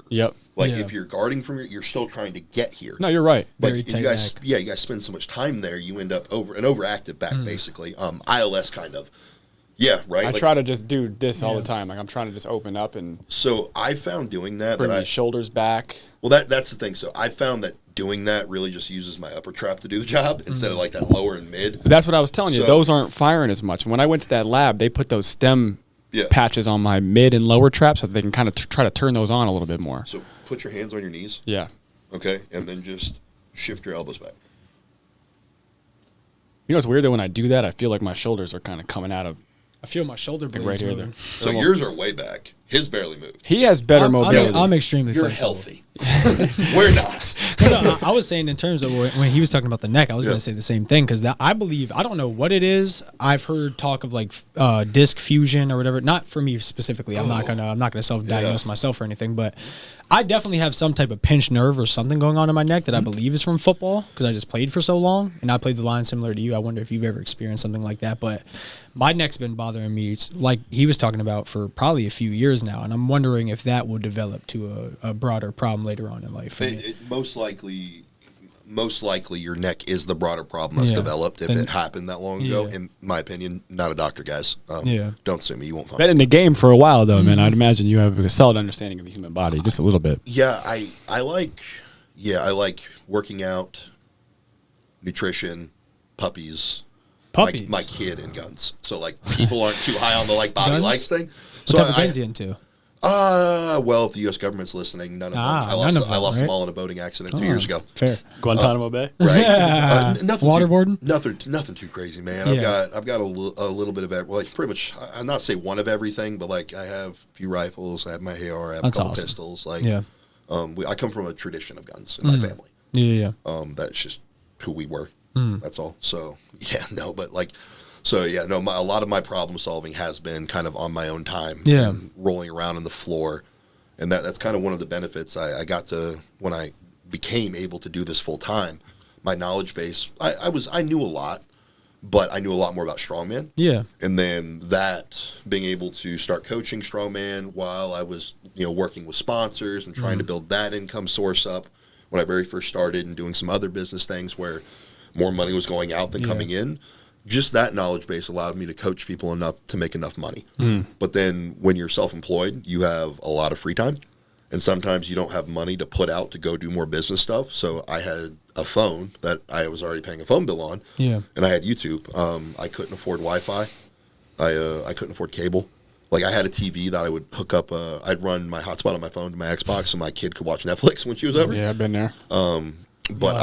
So I would end up in the floor just rolling around on a lacrosse ball and watching videos and digging through and looking and reading and looking at old message boards about whatever topic that came to be. And I by no means am a doctor, but that method of education for me has put me in a position to where now I can coach different people. And I can work with different people. And I know just enough that I can help people more than average, but not enough to get myself in trouble. That's the big one. Like, I'm not into operating outside of my scope. Yeah. But I would say I know a little bit more than average. Yeah. So I want to get into the business of strongman a little bit, but before we do that, what happened to your bicep? So I've got my left arm. Yeah, this is a fun one. So Are you a righty or a lefty? What am I doing? Holding the water bottle with your right hand? Well, yeah, but that doesn't count. But like, if I'm writing, then I write Oh, with my what left are you hand. doing? I got you. Yeah. So if I'm writing on a piece of paper, I write with my left hand. If Okay. I'm throwing a punch, I'm hitting you with my right. If I'm shooting a gun, I'm shooting with my left. How about pressing the circus dumbbell? So I started off originally with pressing on my right. And then I tore my bicep 7 weeks out, the distal here. I tore that on my left arm like 7 weeks out of my first Arnold Classic. Here's how you truly know. After you take a shit, what hand do you wipe with? It depends on what I've done that day. What? Well, I've got more mobility in this arm now that the bicep tendon's gone. Oh, Depends really? on the protein you take for different. So probably, if I had to guess. Well, no, Depends on the severity of it too, huh? but that's the thing, though, right? So I pressed with my right arm on dumbbell initially, and then I tore this bicep off 7 weeks out of the Arnold Classic. And then when you have a circus dumbbell, you use two hands to get it to the shoulder and one hand to press it. Right. And that just wasn't happening. So I was like, I wonder. So, like, I rolled it over. I started pressing with this arm, and I was like, oh, this doesn't hurt. And because that bicep was out of the way, I could actually get my wrist closer to my shoulder. So I got the dumbbell closer to me in a better position to press. Well, then recently I started having my scapula issues. Yeah. So like a month ago, I had to bounce back to this arm. Interesting. Yeah, it's been a rough ride. So how'd you tear it? So I was running frame in training, and this is I'll tell this story because he's one of my best friends and he doesn't cry about it anymore. But the guy that got me into the sport, we were getting ready for the Arnold, and he had a normal day job. I had like 2 or 3 jobs. And he had a 9 to 5, and he had an hour drive home, and he was in the gym with me at 8 o'clock at night. We were training. We were getting ready for the Arnold. Like, and there were some times where I was coming home from working up north when I worked for the government. So we were in there late one night, and we were going to run a contest load, and he misloaded that frame by like 60 pounds. And if you asked him for like, I'd say a good 6 months after, it was that 60 pounds is what tore my bicep. So he overloaded it? He overloaded it, and my bicep just so happened to come off on that frame run. Damn. Yeah. And by frame run, do you mean you're talking about the Oh, yeah, I'm sorry, guys. So a frame is, it's made of wood or metal, and think of like a rectangle or like a weird square, and you stand in the middle of it. And Is this a yoke? Is that what this is? No. Yoke goes across the top of your back. Gotcha. The frame sits down, and you stand in the middle of it. It's got handles. Oh, like a trap bar almost. Exactly. Yeah. It is a trap bar, just larger. Okay. And sometimes wider. There's no standard for what they look like. Gotcha. But yes, larger than that. And you load plates on them usually. Okay. Yeah. So and he loaded it just a little. And again, I think whatever I ran, the bicep was going to come off. I'd been having some pain in that forearm. It felt like little lightning strikes, and we didn't know what it was. But I'd been dealing with that for like a year. And then, so like when the bicep came off and I had some time to think about it, I was like, oh, that's what that was. Yeah. I was just slowly plugging away time over time. Oh, wow. So like the strands of your bicep, you're saying. My distal bicep, yeah, I could, looking back, like again, there was like a year, whereas it was just like little plucks randomly that I was getting struck by lightning. And we didn't know what it was, and we just kept training. Didn't care, didn't hurt. It was just kind of like, oh, that's weird. And then when it actually tore off, it didn't hurt. My distal didn't hurt when it came off. Nope. It was weird. It felt like this is going to be a weird explanation. Think somewhere between a champagne cork popping and like wet Velcro. Wet Velcro. Yeah, like that's a like, weird one. Oh, I don't like the way that sounds. Yeah, at all. nah, man. It's a very particular kind of feeling. So that didn't hurt until like the days after, and then I was black and blue from my armpit to my wrist. Damn. You ever see that video of that dude? I don't even want to put it on the screen because that's like I don't even probably want people to see. You realize there's a chance I might know him, whoever you're about to say. All right, so there was a dude where he loaded up an incline bench press and he had it up. Oh, Larry Wills' buddy. And then it went, bah, and his chest just came I don't right know off him, of but it. I've seen that. I think he's passed since. I think Really? I think the video of John Jones where he tore his pec. I think that's out there too. John That's- Jones? Which is that's actually really hard to do because that's the pec major when that comes off, and if I'm correct, that's the thickest tendon in the body. Yeah, that was recent. That's Like- why he didn't. That's why he didn't fight whenever his last scheduled match was. Yeah, but the way that looked, man, it was like it just came off of him. I know. You're holding your boob. Yeah, like bro. that's what it just goes. Yeah, my the guy who got me into the sport, he tore his. We were in the gym one night, and he was benching, and benches his thing, so I wasn't concerned. And I was running an implement, and I was picking something up and running with it. So I was running away from him, and I heard him scream, and I turned around, and he's pinned, and I went, oh fuck! I'm like, okay, and then like one arm. So it came down, and then he had like an elbow kind of pushed over top of the bar. I'm like, I'm like, you're not that mobile. Like, I've known you for years, buddy. You don't move that way. And I ran over, I grabbed the barbell, went in and tossed it off him, and he was like sitting there holding his pec down here. It was a dumbbell press? No, it was a barbell press. Barbell. Yeah, Damn. so like I got to it. I got to one end, and luckily enough, the side I got to was the side that his hand was still under. Yeah. And it was the side that he tore that was up over. So I just grabbed the end and flung it, and it just end over ended itself. Damn. But I remember him sitting up going, my pec tore. I'm like, no, like let's relax. Yeah, like, yeah. No, it's off, and he's sitting here holding it down here. Oh my god. Oh yeah, it's that nasty. stuff gives me the heebie-jeebies, man. It's nasty. Man. He didn't get it reattached though. He's doing fine. Really? Yeah. Why not get it attached? So one with surgery, like I didn't get my bicep reattached because the surgeon, I gave him my timeline. I was going to compete, and he's like, "Well, if I reattach it and it comes off, you're in a significantly worse position than when it first came off." In Zane, it was a situation where the doctor was telling him, and again, like I can do things with my bicep that you should not be able to do. So in Zane, not a normal human himself, he went in and talked to the doctor. Doctor's like, look, he's like, I'm an athlete too. Like I'm a surfer. Like Zane's not an athlete so much anymore. He just trains. He's a big guy. He trains. He works outside a lot. And anyways, he was telling he's got to get reattached. And then Zane was doing like push-ups, I think like 2 weeks later.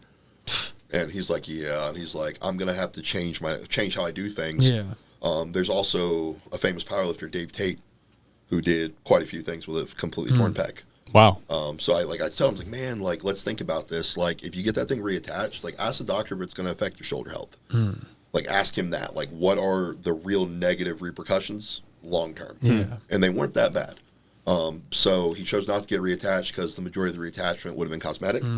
But also, when you have something surgically reattached, you have to recover from the surgery as well. Yeah. Like, you don't just recover from the injury. You have to recover from the injury and then from the surgery. Yeah. There's also, when you start reattaching tendons, like, sometimes it goes real well, sometimes it doesn't go well. Yeah, like what's the science behind that, man? If there's a bunch of strands that are connecting, one part of your body to another, how do you go and attach all of those in a way that's as natural as possible? So you have a couple different options. I know out of the country they do things differently. I know in America they have a couple different ways to do it. One is called the button, which is that's because if it's a bicep tendon, they get to it quick enough because tendons, for the most part, are like rubber bands. And if you tear a rubber band and let it sit there for a couple days, it rolls up. Yeah. And then if you try and stretch it back out, it's like all jacked up and dried out. Yep. Well, tendons do that. So usually if they get to a bicep early enough, they'll just go up in there, stretch it back down, and then they'll check and make sure because it comes off down here. Yeah. Right. So they'll pull the tendon back down, make sure there's no bone hanging around in there because when a tendon comes off the bone, there's sometimes shrapnel. Really? Just from the rip of the muscle like that? So it's a tendon coming off. Yeah. So tendons connect muscles to bone. Yeah. So that's why the bicep rolled up. Now you can tear a muscle belly, which is where you don't tear the tendon, you tear the soft tissue portion of the muscle. Okay. When you see something roll up, that's when the tendon has fully ruptured usually. So they'll go in and they'll pull it down and they'll reattach it. Or if you've waited too long or if it's complex, they'll use a cadaver tendon. Yeah. But with a cadaver tendon, you don't know if it's a 60-year-old man or a 7-year-old child. Yeah. So you don't really know what you're getting. And with biceps in particular, there's a lot of nerve damage that can be associated. I've had friends that still can't feel their hands really, and they're 14 months out of surgery. Wow. So at the time for me, it was more of like, that was like, I did not do well at that Arnold. Like I took 9th, but it was my first time in. And the way you get qualified for that show is you win an amateur contest. At least back then, you win an amateur contest, and then all of a sudden you're on stage with the top 10 in your sport. Wow. Damn. Yeah, right. So like your first time in, not often. Every once in a while you'll see a guy do well, but usually you don't do well. So it was a situation where I had to go to that show because if I didn't, there wasn't enough, like there was no Bobby Thompson. Yeah. Like I was the guy that won Amateur Worlds, which came with a pro card, but at the time in the organization I competed for, there was one show a year that was a pro show. It's America's Strongest Man. Yeah. And like it's a $25,000 check if you win usually, which is cool. But with the business of strongman, it really has very little to offer. Yeah. So if I had skipped that show or gotten surgery and hoped they brought me back, I got my Worlds invite that year. I got my Worlds invite because I was at the Arnold. Yeah. Right. I did well. I didn't make finals my first year, but I did well enough that I was a guy. They're like, okay, you. I was like, all right. And then I came back my next year to the Arnold as an alternate, and then I took 3rd. I didn't find out I was competing until officially 2 days before the show. And I took 3rd.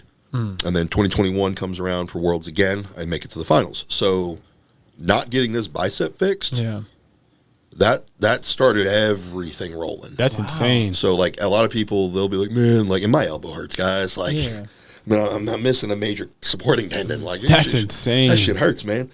But if I look back at the guys who now message me, I don't answer these Instagram messages, so I'd really like to not get them anymore. Yeah. They're like, hey, I just tore my bicep. Should I get it fixed? Like I don't know. Like I'm thinking about like longevity of my career and like, do I need to do it? And I was like, I made that decision when it was do or die. Yeah. Like, did you know that at the time, or were you less aware of that? I had a feeling that this was my first. Like we have 4 Super Bowls. This was my first Super Bowl. I had a feeling that if I said no, I wasn't. Damn. Like it wasn't, or if I didn't show up, because it was my first chance to get any game film. Yeah. Yeah. Like there's a political thing to the sport of strongman. I bet. Yeah, I bet. I wonder what's the business like. I want to know kind of how the business works of strongman. Like, we talk to a lot of people on this show who have all different types of businesses and who are doing all different types of entrepreneurial ventures, and you know, people want to figure that out. Like, how can they take the thing that they're passionate about doing and then make it into a career? Like, how have you been able to take social media, but how have you been able to take, you know, a passion of lifting heavy weights into creating a full-time career out of it? Oh, bam. Okay, cool. So the majority of my income in strongman comes from competing, right? But that is not the only place my income comes from. Now, you have guys like Brian Shaw and Mitchell Hooper, who, Brian, I won't, you can Google his net worth, but if it was $1 million more, I wouldn't be surprised. He is a giant man who his character, like he walks through the airport, people say, I know you, but I don't know from where. Like he's that level of famous, right? Yeah. So Brian has taken that and truly him being arguably the GOAT at the moment of modern strongman and just monetize that. Yeah. He sells shirts. He's got, you know, he's got everything. He's got like, he has a warehouse. He has an actual business. His gym looked cool. I watched that video of you guys working out. Dude, that was cool, man. That's one of his gyms. Yeah. That squat machine that he had, that was super cool, man. I would love to try that. So Brian's done that, right? He's truly Brian Shaw strongman, right? Yeah. Mitchell Hooper has done something very similar, but Mitchell Hooper also, he has a couple different, like, I don't think he's a doctor, but he's an exercise scientist. He works at a PT clinic. He himself had a career before strongman, but he has used a lot of that to push his marketing very early on. Also, winning major shows helps, but he pushed his marketing very well early on, and so did Brian, and that's really helped them both. But you have kind of levels at least in America and kind of in Canada, where you have the Mitchell Hoopers and the Brian Shaw, which in our sport they're kind of rolling in the dough. They've done very well for themselves. They deserve it. And then you have the guys like me, who we take what strongman has done, and I have my coaching business where now I branched out to not just strongman athletes, but general populations.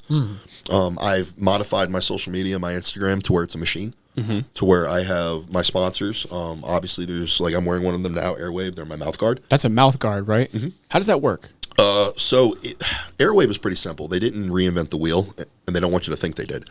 But it's a bottom-fitting mouth guard that has ridges along the inside that hold your tongue down out of place, or in place, essentially.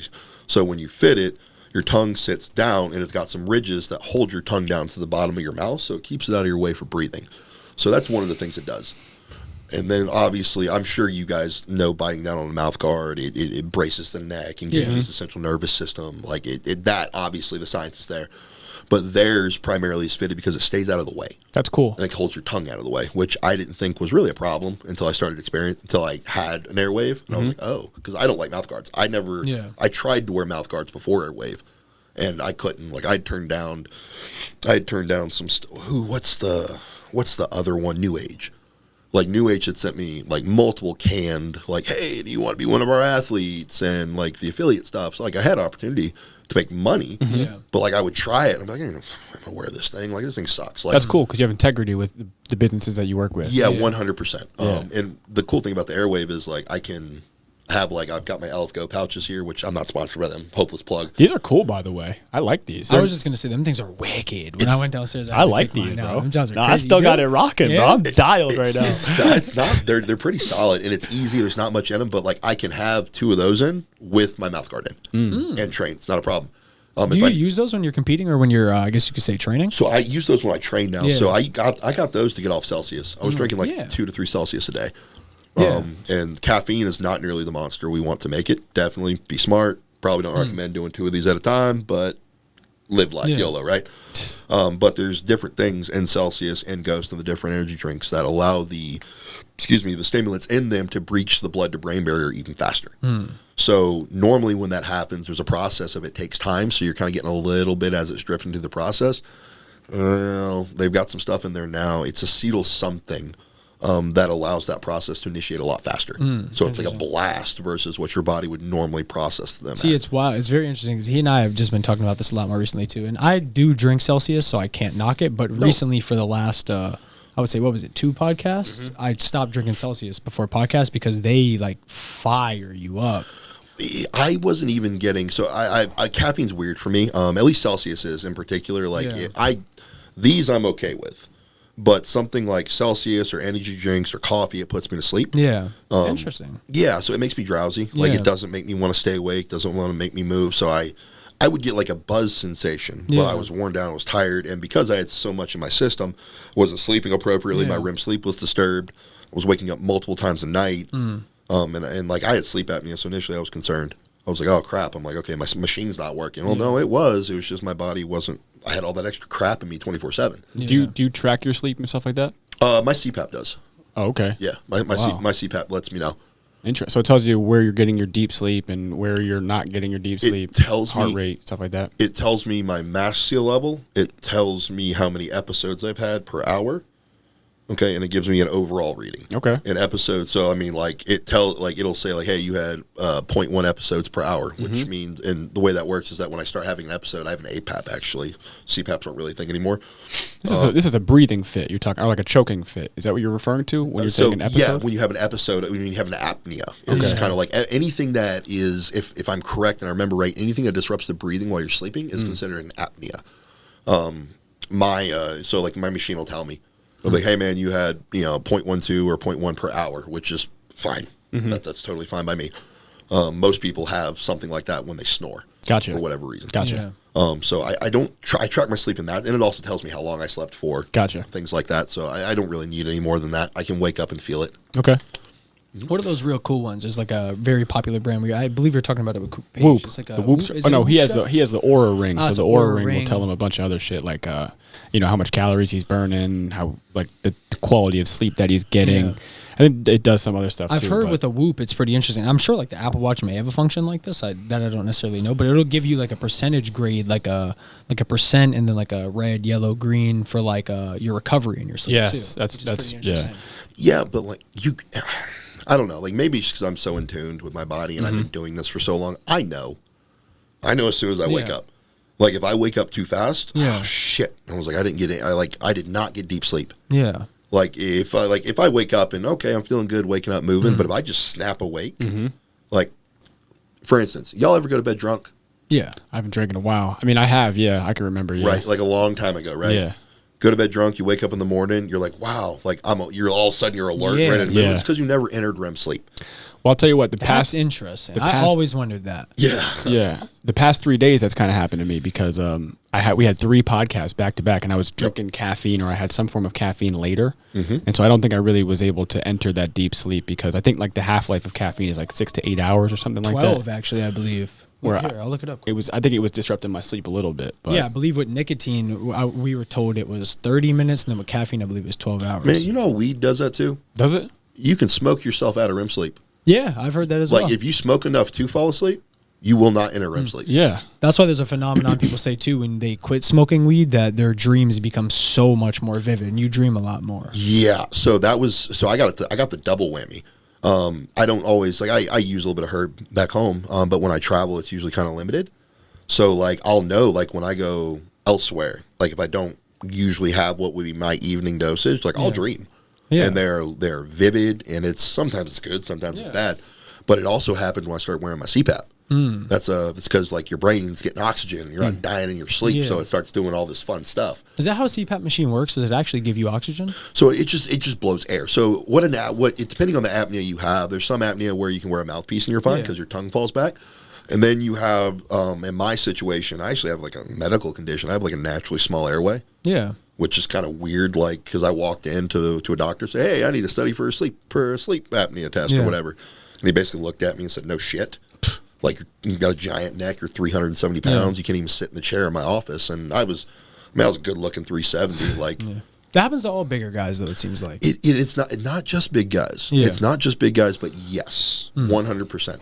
And essentially what it comes down to is like you weigh so much that when you start to sleep and relax, like the soft tissue in your throat can't support itself. Yeah. Or if somebody is like really, really obese, like the weight of their own chest on them when their body relaxes. That's crazy. But the CPAP, so you have APAP, you used to have CPAPs, I keep saying that. Nowadays, they're APAPs, which means they're auto-adjusting. So CPAPs, you have to go get fitted, take your sleep test, and then they bring you in, you sleep there for however many hours, and they find out what pressure you need. Well, nowadays, APAPs, they adjust on their own.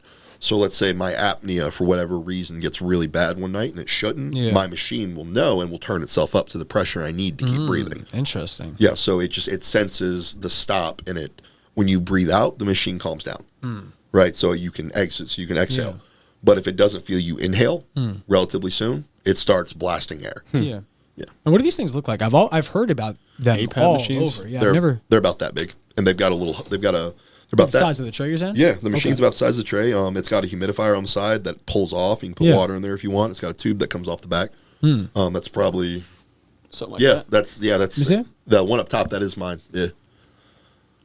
So they have a couple different variations of them, but they're all like they're not. Yeah. The thing is like. If you ever have one, you immediately know the guys that have one because all the bags from the companies look exactly the same. So if you're walking through the airport and you see some guy with a gray bag that looks like a giant laptop case, it's CPAP. Interesting. Yes. I wonder how common that is. Man, it's like having a Jeep. You can be walking down the terminal and see some dude and give him a little nod. Yeah, it's like you guys gotta knows what's up. Pay homage to the other guys who almost die in their sleep on a nightly occasion. On a regular. But going back to the weed thing, I think it's very interesting because I obviously do smoke and my dreams are still as wicked as they've ever been all the time. And I feel like I do get pretty good sleep. Well, I think it could depend on how much you smoke. Yeah. I know that I would say I don't want to call myself a pothead here because I'm functional and pay taxes. Absolutely. Take care of my responsibilities. But like I would say I'm a heavy smoker. Yeah. In terms of marijuana, at least. So that being said, I've definitely done it. And I'll still do it on occasion now where I'm like, damn it, I overdid it last night because I'll wake up and know. And it's definitely not. I can definitely sleep well when I smoke, but if you smoke enough that you wake up still feeling it, like you didn't hit REM. Yeah. Like you didn't hit REM sleep. And then usually at that point, you just need to go ahead, wake up, get moving, and just accept. You should probably go take a nap later on in the day. Anybody that smoked has probably have ran into that at some point in time. Oh, yeah. It's a horrible experience. Yeah. But I always attribute that to like how late you're up and just moving around too. Because typically the only times that happens to me is when I just do get less sleep. Like if I smoke and still get 8 hours of sleep, I still feel good. I think that's where probably the amount comes into play. Yeah. We don't have to talk about how much we smoke or anything. We allegedly smoke, you know what I'm saying? Yeah, right? Like, I allegedly do. Yeah, no, but I think it probably does come down to some kind of ratio of what you've eaten, when you've eaten, how much you weigh.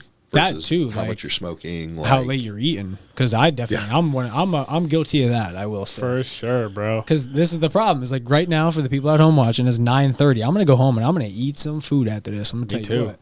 And that's the problem. Is like I'll probably end up going to bed by like well probably later tonight because of how late it is and it's Friday. But I'm definitely gonna eat a good amount of food tonight. I'll tell you that for sure. I'm a late eater. Yeah, me too. I don't think that's a good thing either. I mean, we're young, so we could probably get away with it for a good amount of time. That's bull. You think it's bull? I know it's bullshit. Really? But what about the digestive system, though? Like, what about the digestive system? Okay, so from what I understand, when you eat later, it requires your digestive system to work harder than it needs to when you're sleeping. And the energy that it takes for the digestive system to properly do its job is taking away from the sleep quality. That's at least what I've come to understand. I think sleeping requires energy?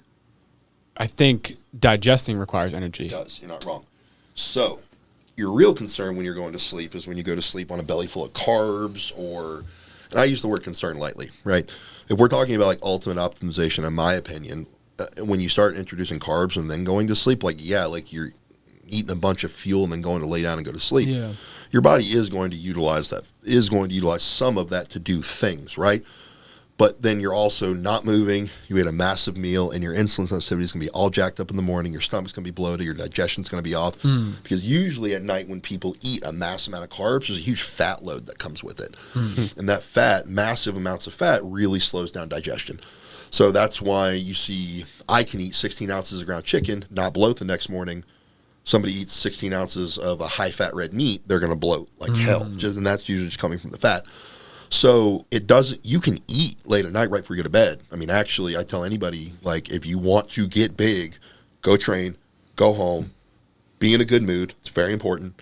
Eat whole, easily bioaccessible foods like good carbs, good meat, good veggies, and go to sleep.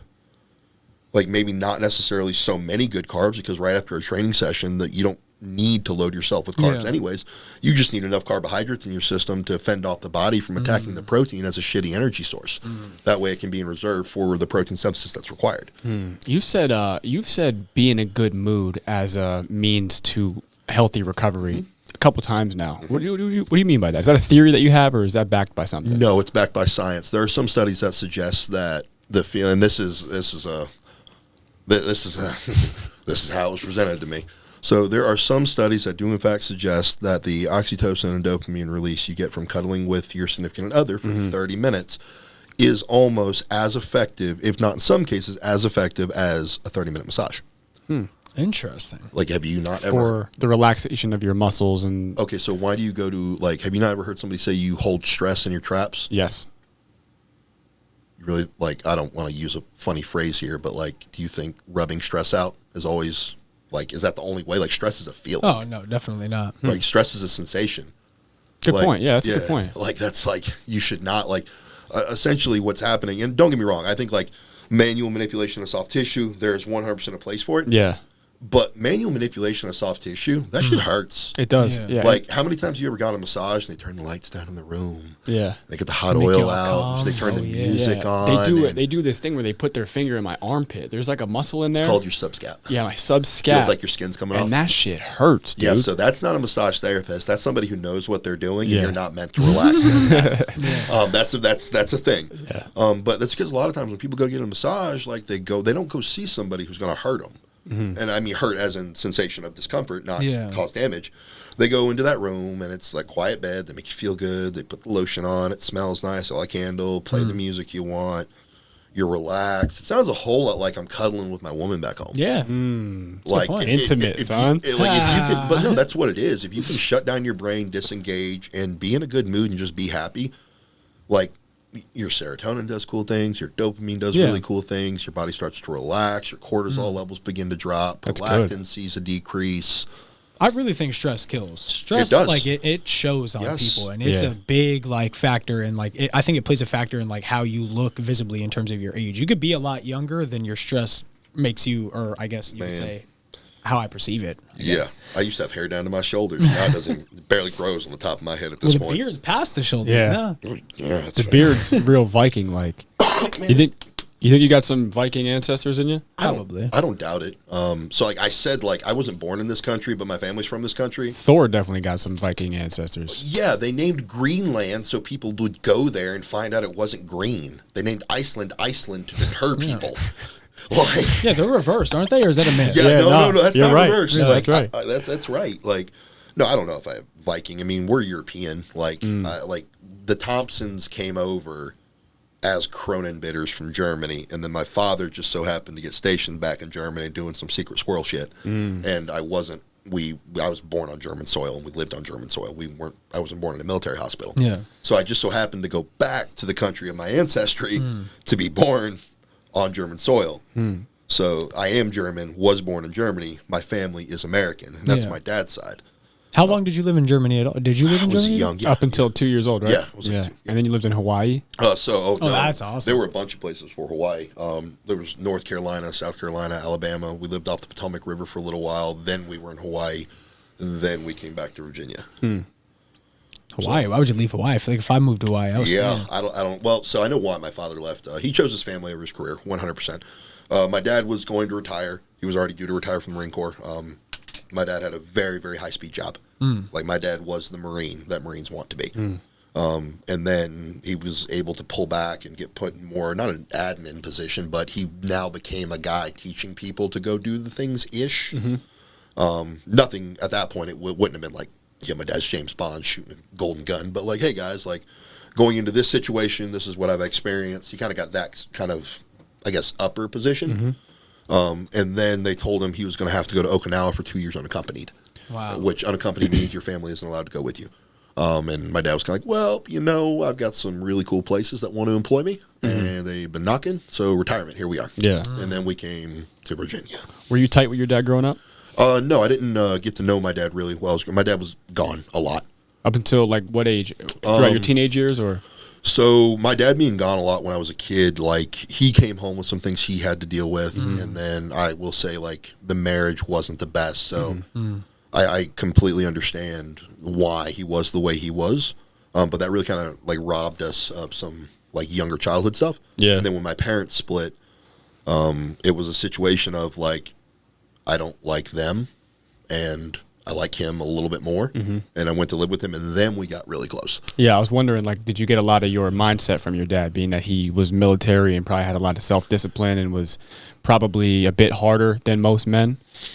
I would say it definitely rolled off on me. Yeah. Between that and then when you're in that, when you have that family there and that's a thing, like, so we lived on base, right, in Hawaii, but we lived on base with other guys that did similar jobs to my dad. So when my dad would be on deployment, I had, like, uncles that would come. My neighbor would come out and shoot basketball with me when I was, like, 5 or 6 because my dad was deployed. Like, and he was another Marine, and he just wasn't on deployment. Yeah. But he was on base. This is all on but base. he lived on base. So, Gotcha. like, I always had, like, men around. And from, like, you mentioned, like, a harder man. Well, yeah, like when your dad has that job, like, the men that collect in that group, it's like, yeah, those are hard and very self-disciplined men. So I think between him and then my uncle, probably. The reason I say that, my dad was a runner, and my uncle was an entrepreneur who lifted weights. Oh, sorry. Okay, so it's kind of, things are kind of tying Trickling together down now, the family tree. Yeah, well, like, yeah, the uncle. Well, that's so that uncle. That was a whole weird dichotomy. So my mom and dad divorced. That's a word we like to use around here. Dichotomy? Dichotomy. Yeah, that was He doesn't believe in it. He thinks it's a false word made up by the government. Brian's a psyop guy. I don't work for the government anymore. I didn't do anything cool when I did. But no, so, like, my dad split, and he went to live with my uncle, who lives a ways off, just until he could figure out, like, because, I mean, the man's got responsibilities. My mom wasn't making a lot of money. I had a sister. So he had to figure out, where can I afford to live and still pay for a house to house them. That's within the school district. So he had a lot of moving parts. And he ended up moving towards town, and I left and moved in with him. And then, so that happened. And then it was like, well, shit. I was like, hey, let's figure out who the other one is real quick. But I was like 16. Like, I had a full beard. I was the guy who could buy beer for the seniors. Right after the mustache. Yeah, like, I was a grown man. Most of my friends were in their 30s. So it became more brother than father-son. And then my uncle's wife left him. And then he came and stayed with us for a little while. So it was an apartment with 3 single men in it, two of them who in their time, my dad was a Marine. What can you say? And my uncle looked real good for a long time. So and I was like 16 going on 17. Yeah. So like it was and at the time my uncle wasn't very large. He was bigger when he played college ball, or when he played football in college and then afterwards, but he trained, was in shape. My dad was a runner and a cross country skier. Yeah. I don't know how that generated. Cross country skier. Yep. What does that mean? Cross country running? Yes. You're skiing long distance. Yeah. They do it on skis. Interesting. Yeah. So not really much hill or slope. So my dad was an endurance athlete. And then my uncle, who wasn't uncle by blood, my dad's father adopted him because he divorced his wife, and my uncle's father was never in the picture. So, like, no blood relation there, but I didn't find that out for years. So my uncle, not a large man, but was at one point, who was an entrepreneur. And then all three of us were single at the same time and would go, like, frequent the same bars together on weekends. That's cool. I don't know, man. I was 16 or 17 years old. Interesting dynamic. Like, I don't know, cool is the word. Yeah. But the reason I'm asking about the mindset thing is because like when you see people that are super successful in any industry, whether it be business, whether it be like football, sports, like Tom Brady's Tom Brady, because I think not because of his athletic abilities, but I think it's because of his mind. And I was wondering like how you curated the position that you have in life as a strongman and your success as a strongman with your mind. I just want to know what your mindset was kind of like with this sport and then going into competitions and stuff like that. So that mindset developed before strongman happened. And I think you already knew that was probably what I was going to say. Like, usually if you have that mindset and it leads to success, you hit that stride and you've already kind of started that before strongman or for whatever it is comes into play. It's something you've developed and carried in. Right. And my father, I mean, he worked hard. Like he made me work hard as a young man. We heated our house with a wood stove, and we would go, like, there's a military base close to where we lived in Virginia, and you could go harvest wood from the woods. If it was a down tree, it didn't matter how big it was, take your chainsaws and go. So I was hauling, 6 to 8 foot tree portions to throw in the back of a truck, when out of the woods when I was 10, 11, 12 years old. Log pressing. Yeah, literally. That's crazy. My dad bought me a maul, which is it's basically like a half-breed sledgehammer axe. Okay. Yeah, like they weigh like 50 pounds, and he would go get these trees that were like the stumps were 2-3 foot around, and he couldn't pick them up and put them on his electric splitter. Don't know why. He just wouldn't get his chainsaw out for it. And you have a maul or you have a sledge and a spike, which is a sledgehammer and a spike, and I would have to quarter those while I was 13, 14 years old. Damn. Like, and we lined our driveway with railroad ties that we found out in the woods when we lived in Virginia. Well, do you know what railroad ties are? Yeah. So those little pins that they put in the railroad, right? No, the giant wood slabs that go on the outside that are covered in tar. Oh. Well, I mean, if my mama was carrying them, I had to too. Yeah. So like, and that was kind of my life and the expectation. And you talk about being successful and accomplishing things. There were things that I had done early in life that I didn't know were a big deal. I was working on horse farms when I was 13 years old. My mom she boarded horses, taught horseback riding lessons. I was shoveling shit, driving tractors, throwing horse bales or throwing bales of hay, building fences. Like it was part of the work. Well, then I started making money. So by the time I was 13 years old, I had bought a boat. It was a 14-foot Pelican John boat, and I had procured a car battery, got myself a motor, and I lived the way our house was set up. Our neighborhood was built on an old campground. And there were houses everywhere, but the roads were gravel, and in the center was a lake. And I got it, and then my dad, being a smart ass, not meaning any harm by it, he was, well, how are you going to get it there? Like, you put it in the back of your mom's Explorer, and we did that a few times, and then I got tired of that. And then I carried and dragged that boat down the driveway and across the gravel and then down my neighbor's front yard and about 120 yards, and then put it in the water and then walked up the hill and got the car battery, which those aren't light. Thank God the motor was. And I carried that back down the hill. And I was like, okay, so pretty much early on, if it was getting something A to B, and I didn't think anything of it. And I remember when I told my dad my mom told me I needed to save my money to get a John boat. And so what she was thinking was I was going to buy something from some redneck on the side of the road. Well, no, I looked in the magazine, found it was at Dick's Sporting Goods. This is what I wanted. And it was probably about $1,100 after tax, maybe a little more. I was a little short. My dad paid the tax, but I'd been working. And I remembered he, like me, I don't think he meant for me to have what I had, but he asked me, he's like, you You got enough money for that bow yet? And I had $600 in cash. I was 13 years old. I was like, I'm almost there. And I pulled a big old wad of cash out of my pocket. Didn't even have it in a wallet. Yeah. It was my money. I carried it everywhere with me. So, and then shortly after, like I said, he paid the tax on it for me because I got to the counter and I was like $150 short. And he, well, I'll take care of that. And he took care of it for me. And I had a boat at 13. Like I had been bitten by horses, kicked by horses. I had to pull my mama off a horse because she got kicked by. So when you pony a horse, it's when you ride another horse and you run a lead line back and you bring another horse behind you. And you do that you teach a horse like, hey, just in case this is, if somebody falls, somebody can't lead, you got to go catch one. And the horse walked up next to her and kicked her in the leg. And basically, so it kicked her in the leg and her leg was pinned between its hoof and the other horse. And so, like, at 13, 14 years old, I had to run out in pasture and pull my mama off the back of a horse and carry her to the fence. So it's like, looking back, there were things that I did that I just thought were normal. And so when I finally found an arena I could succeed in, like I was a 13-year-old who bought $1,000+ boat who could carry his mom at 25 yards across horse pasture. Okay, it took me a long time to find the arena I could succeed in. That's pretty cool, man. You have a really cool story, and I think you have a really cool mindset as well. I want to finish with a quote here that I got. Oh, shit. And I want to know how you can relate to this quote. So it says here, oh, shit, I'm on the wrong page. It says here, at least one point I'm sorry, let me restart that. At least one point in every boy's life, they dream of becoming the strongest man in the world. Has that ever been you?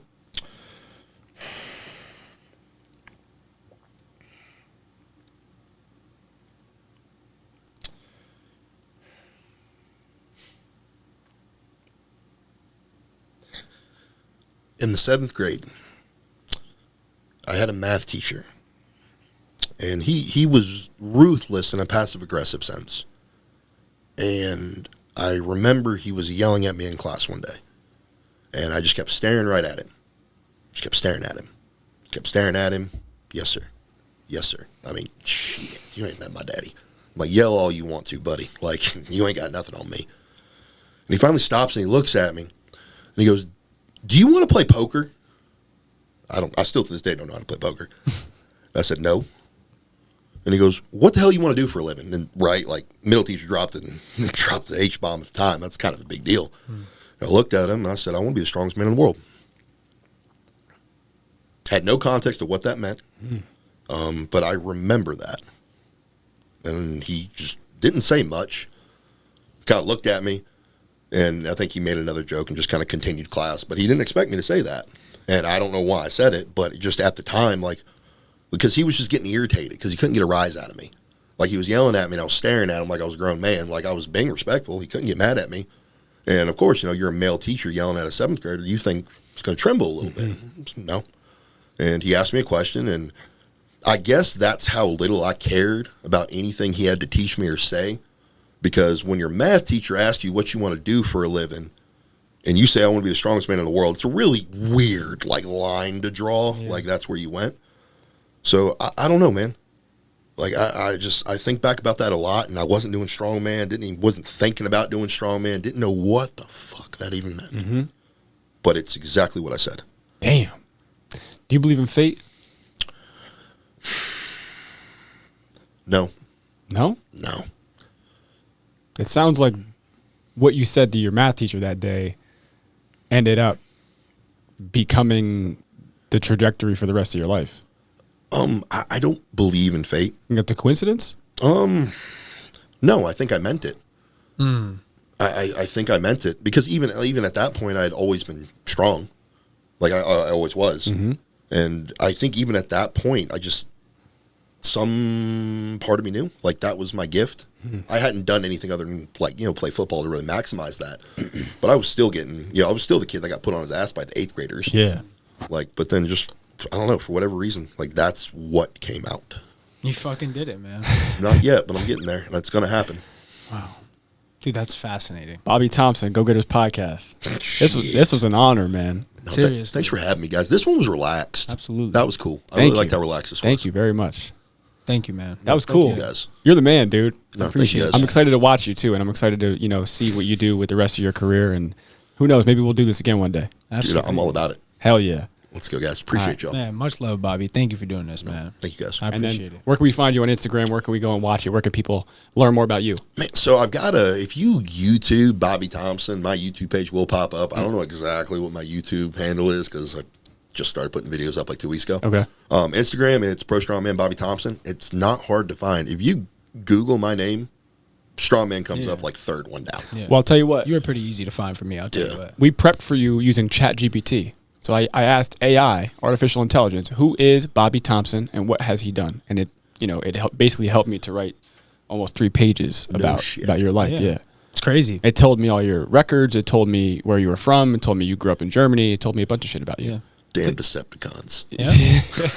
They can fuck things up, but I mean, man, they're pretty accurate. They were. Like, that's pretty sweet. They're taking over the world, man. Yeah. Yeah. That's wild.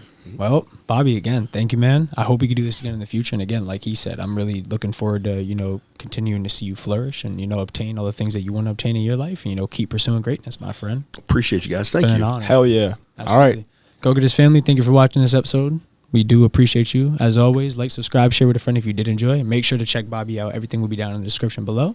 If you guys did enjoy it, I love you guys, and we'll see you in the next one. Peace. Let's go, Bobby. Sweet, guys. Let's go.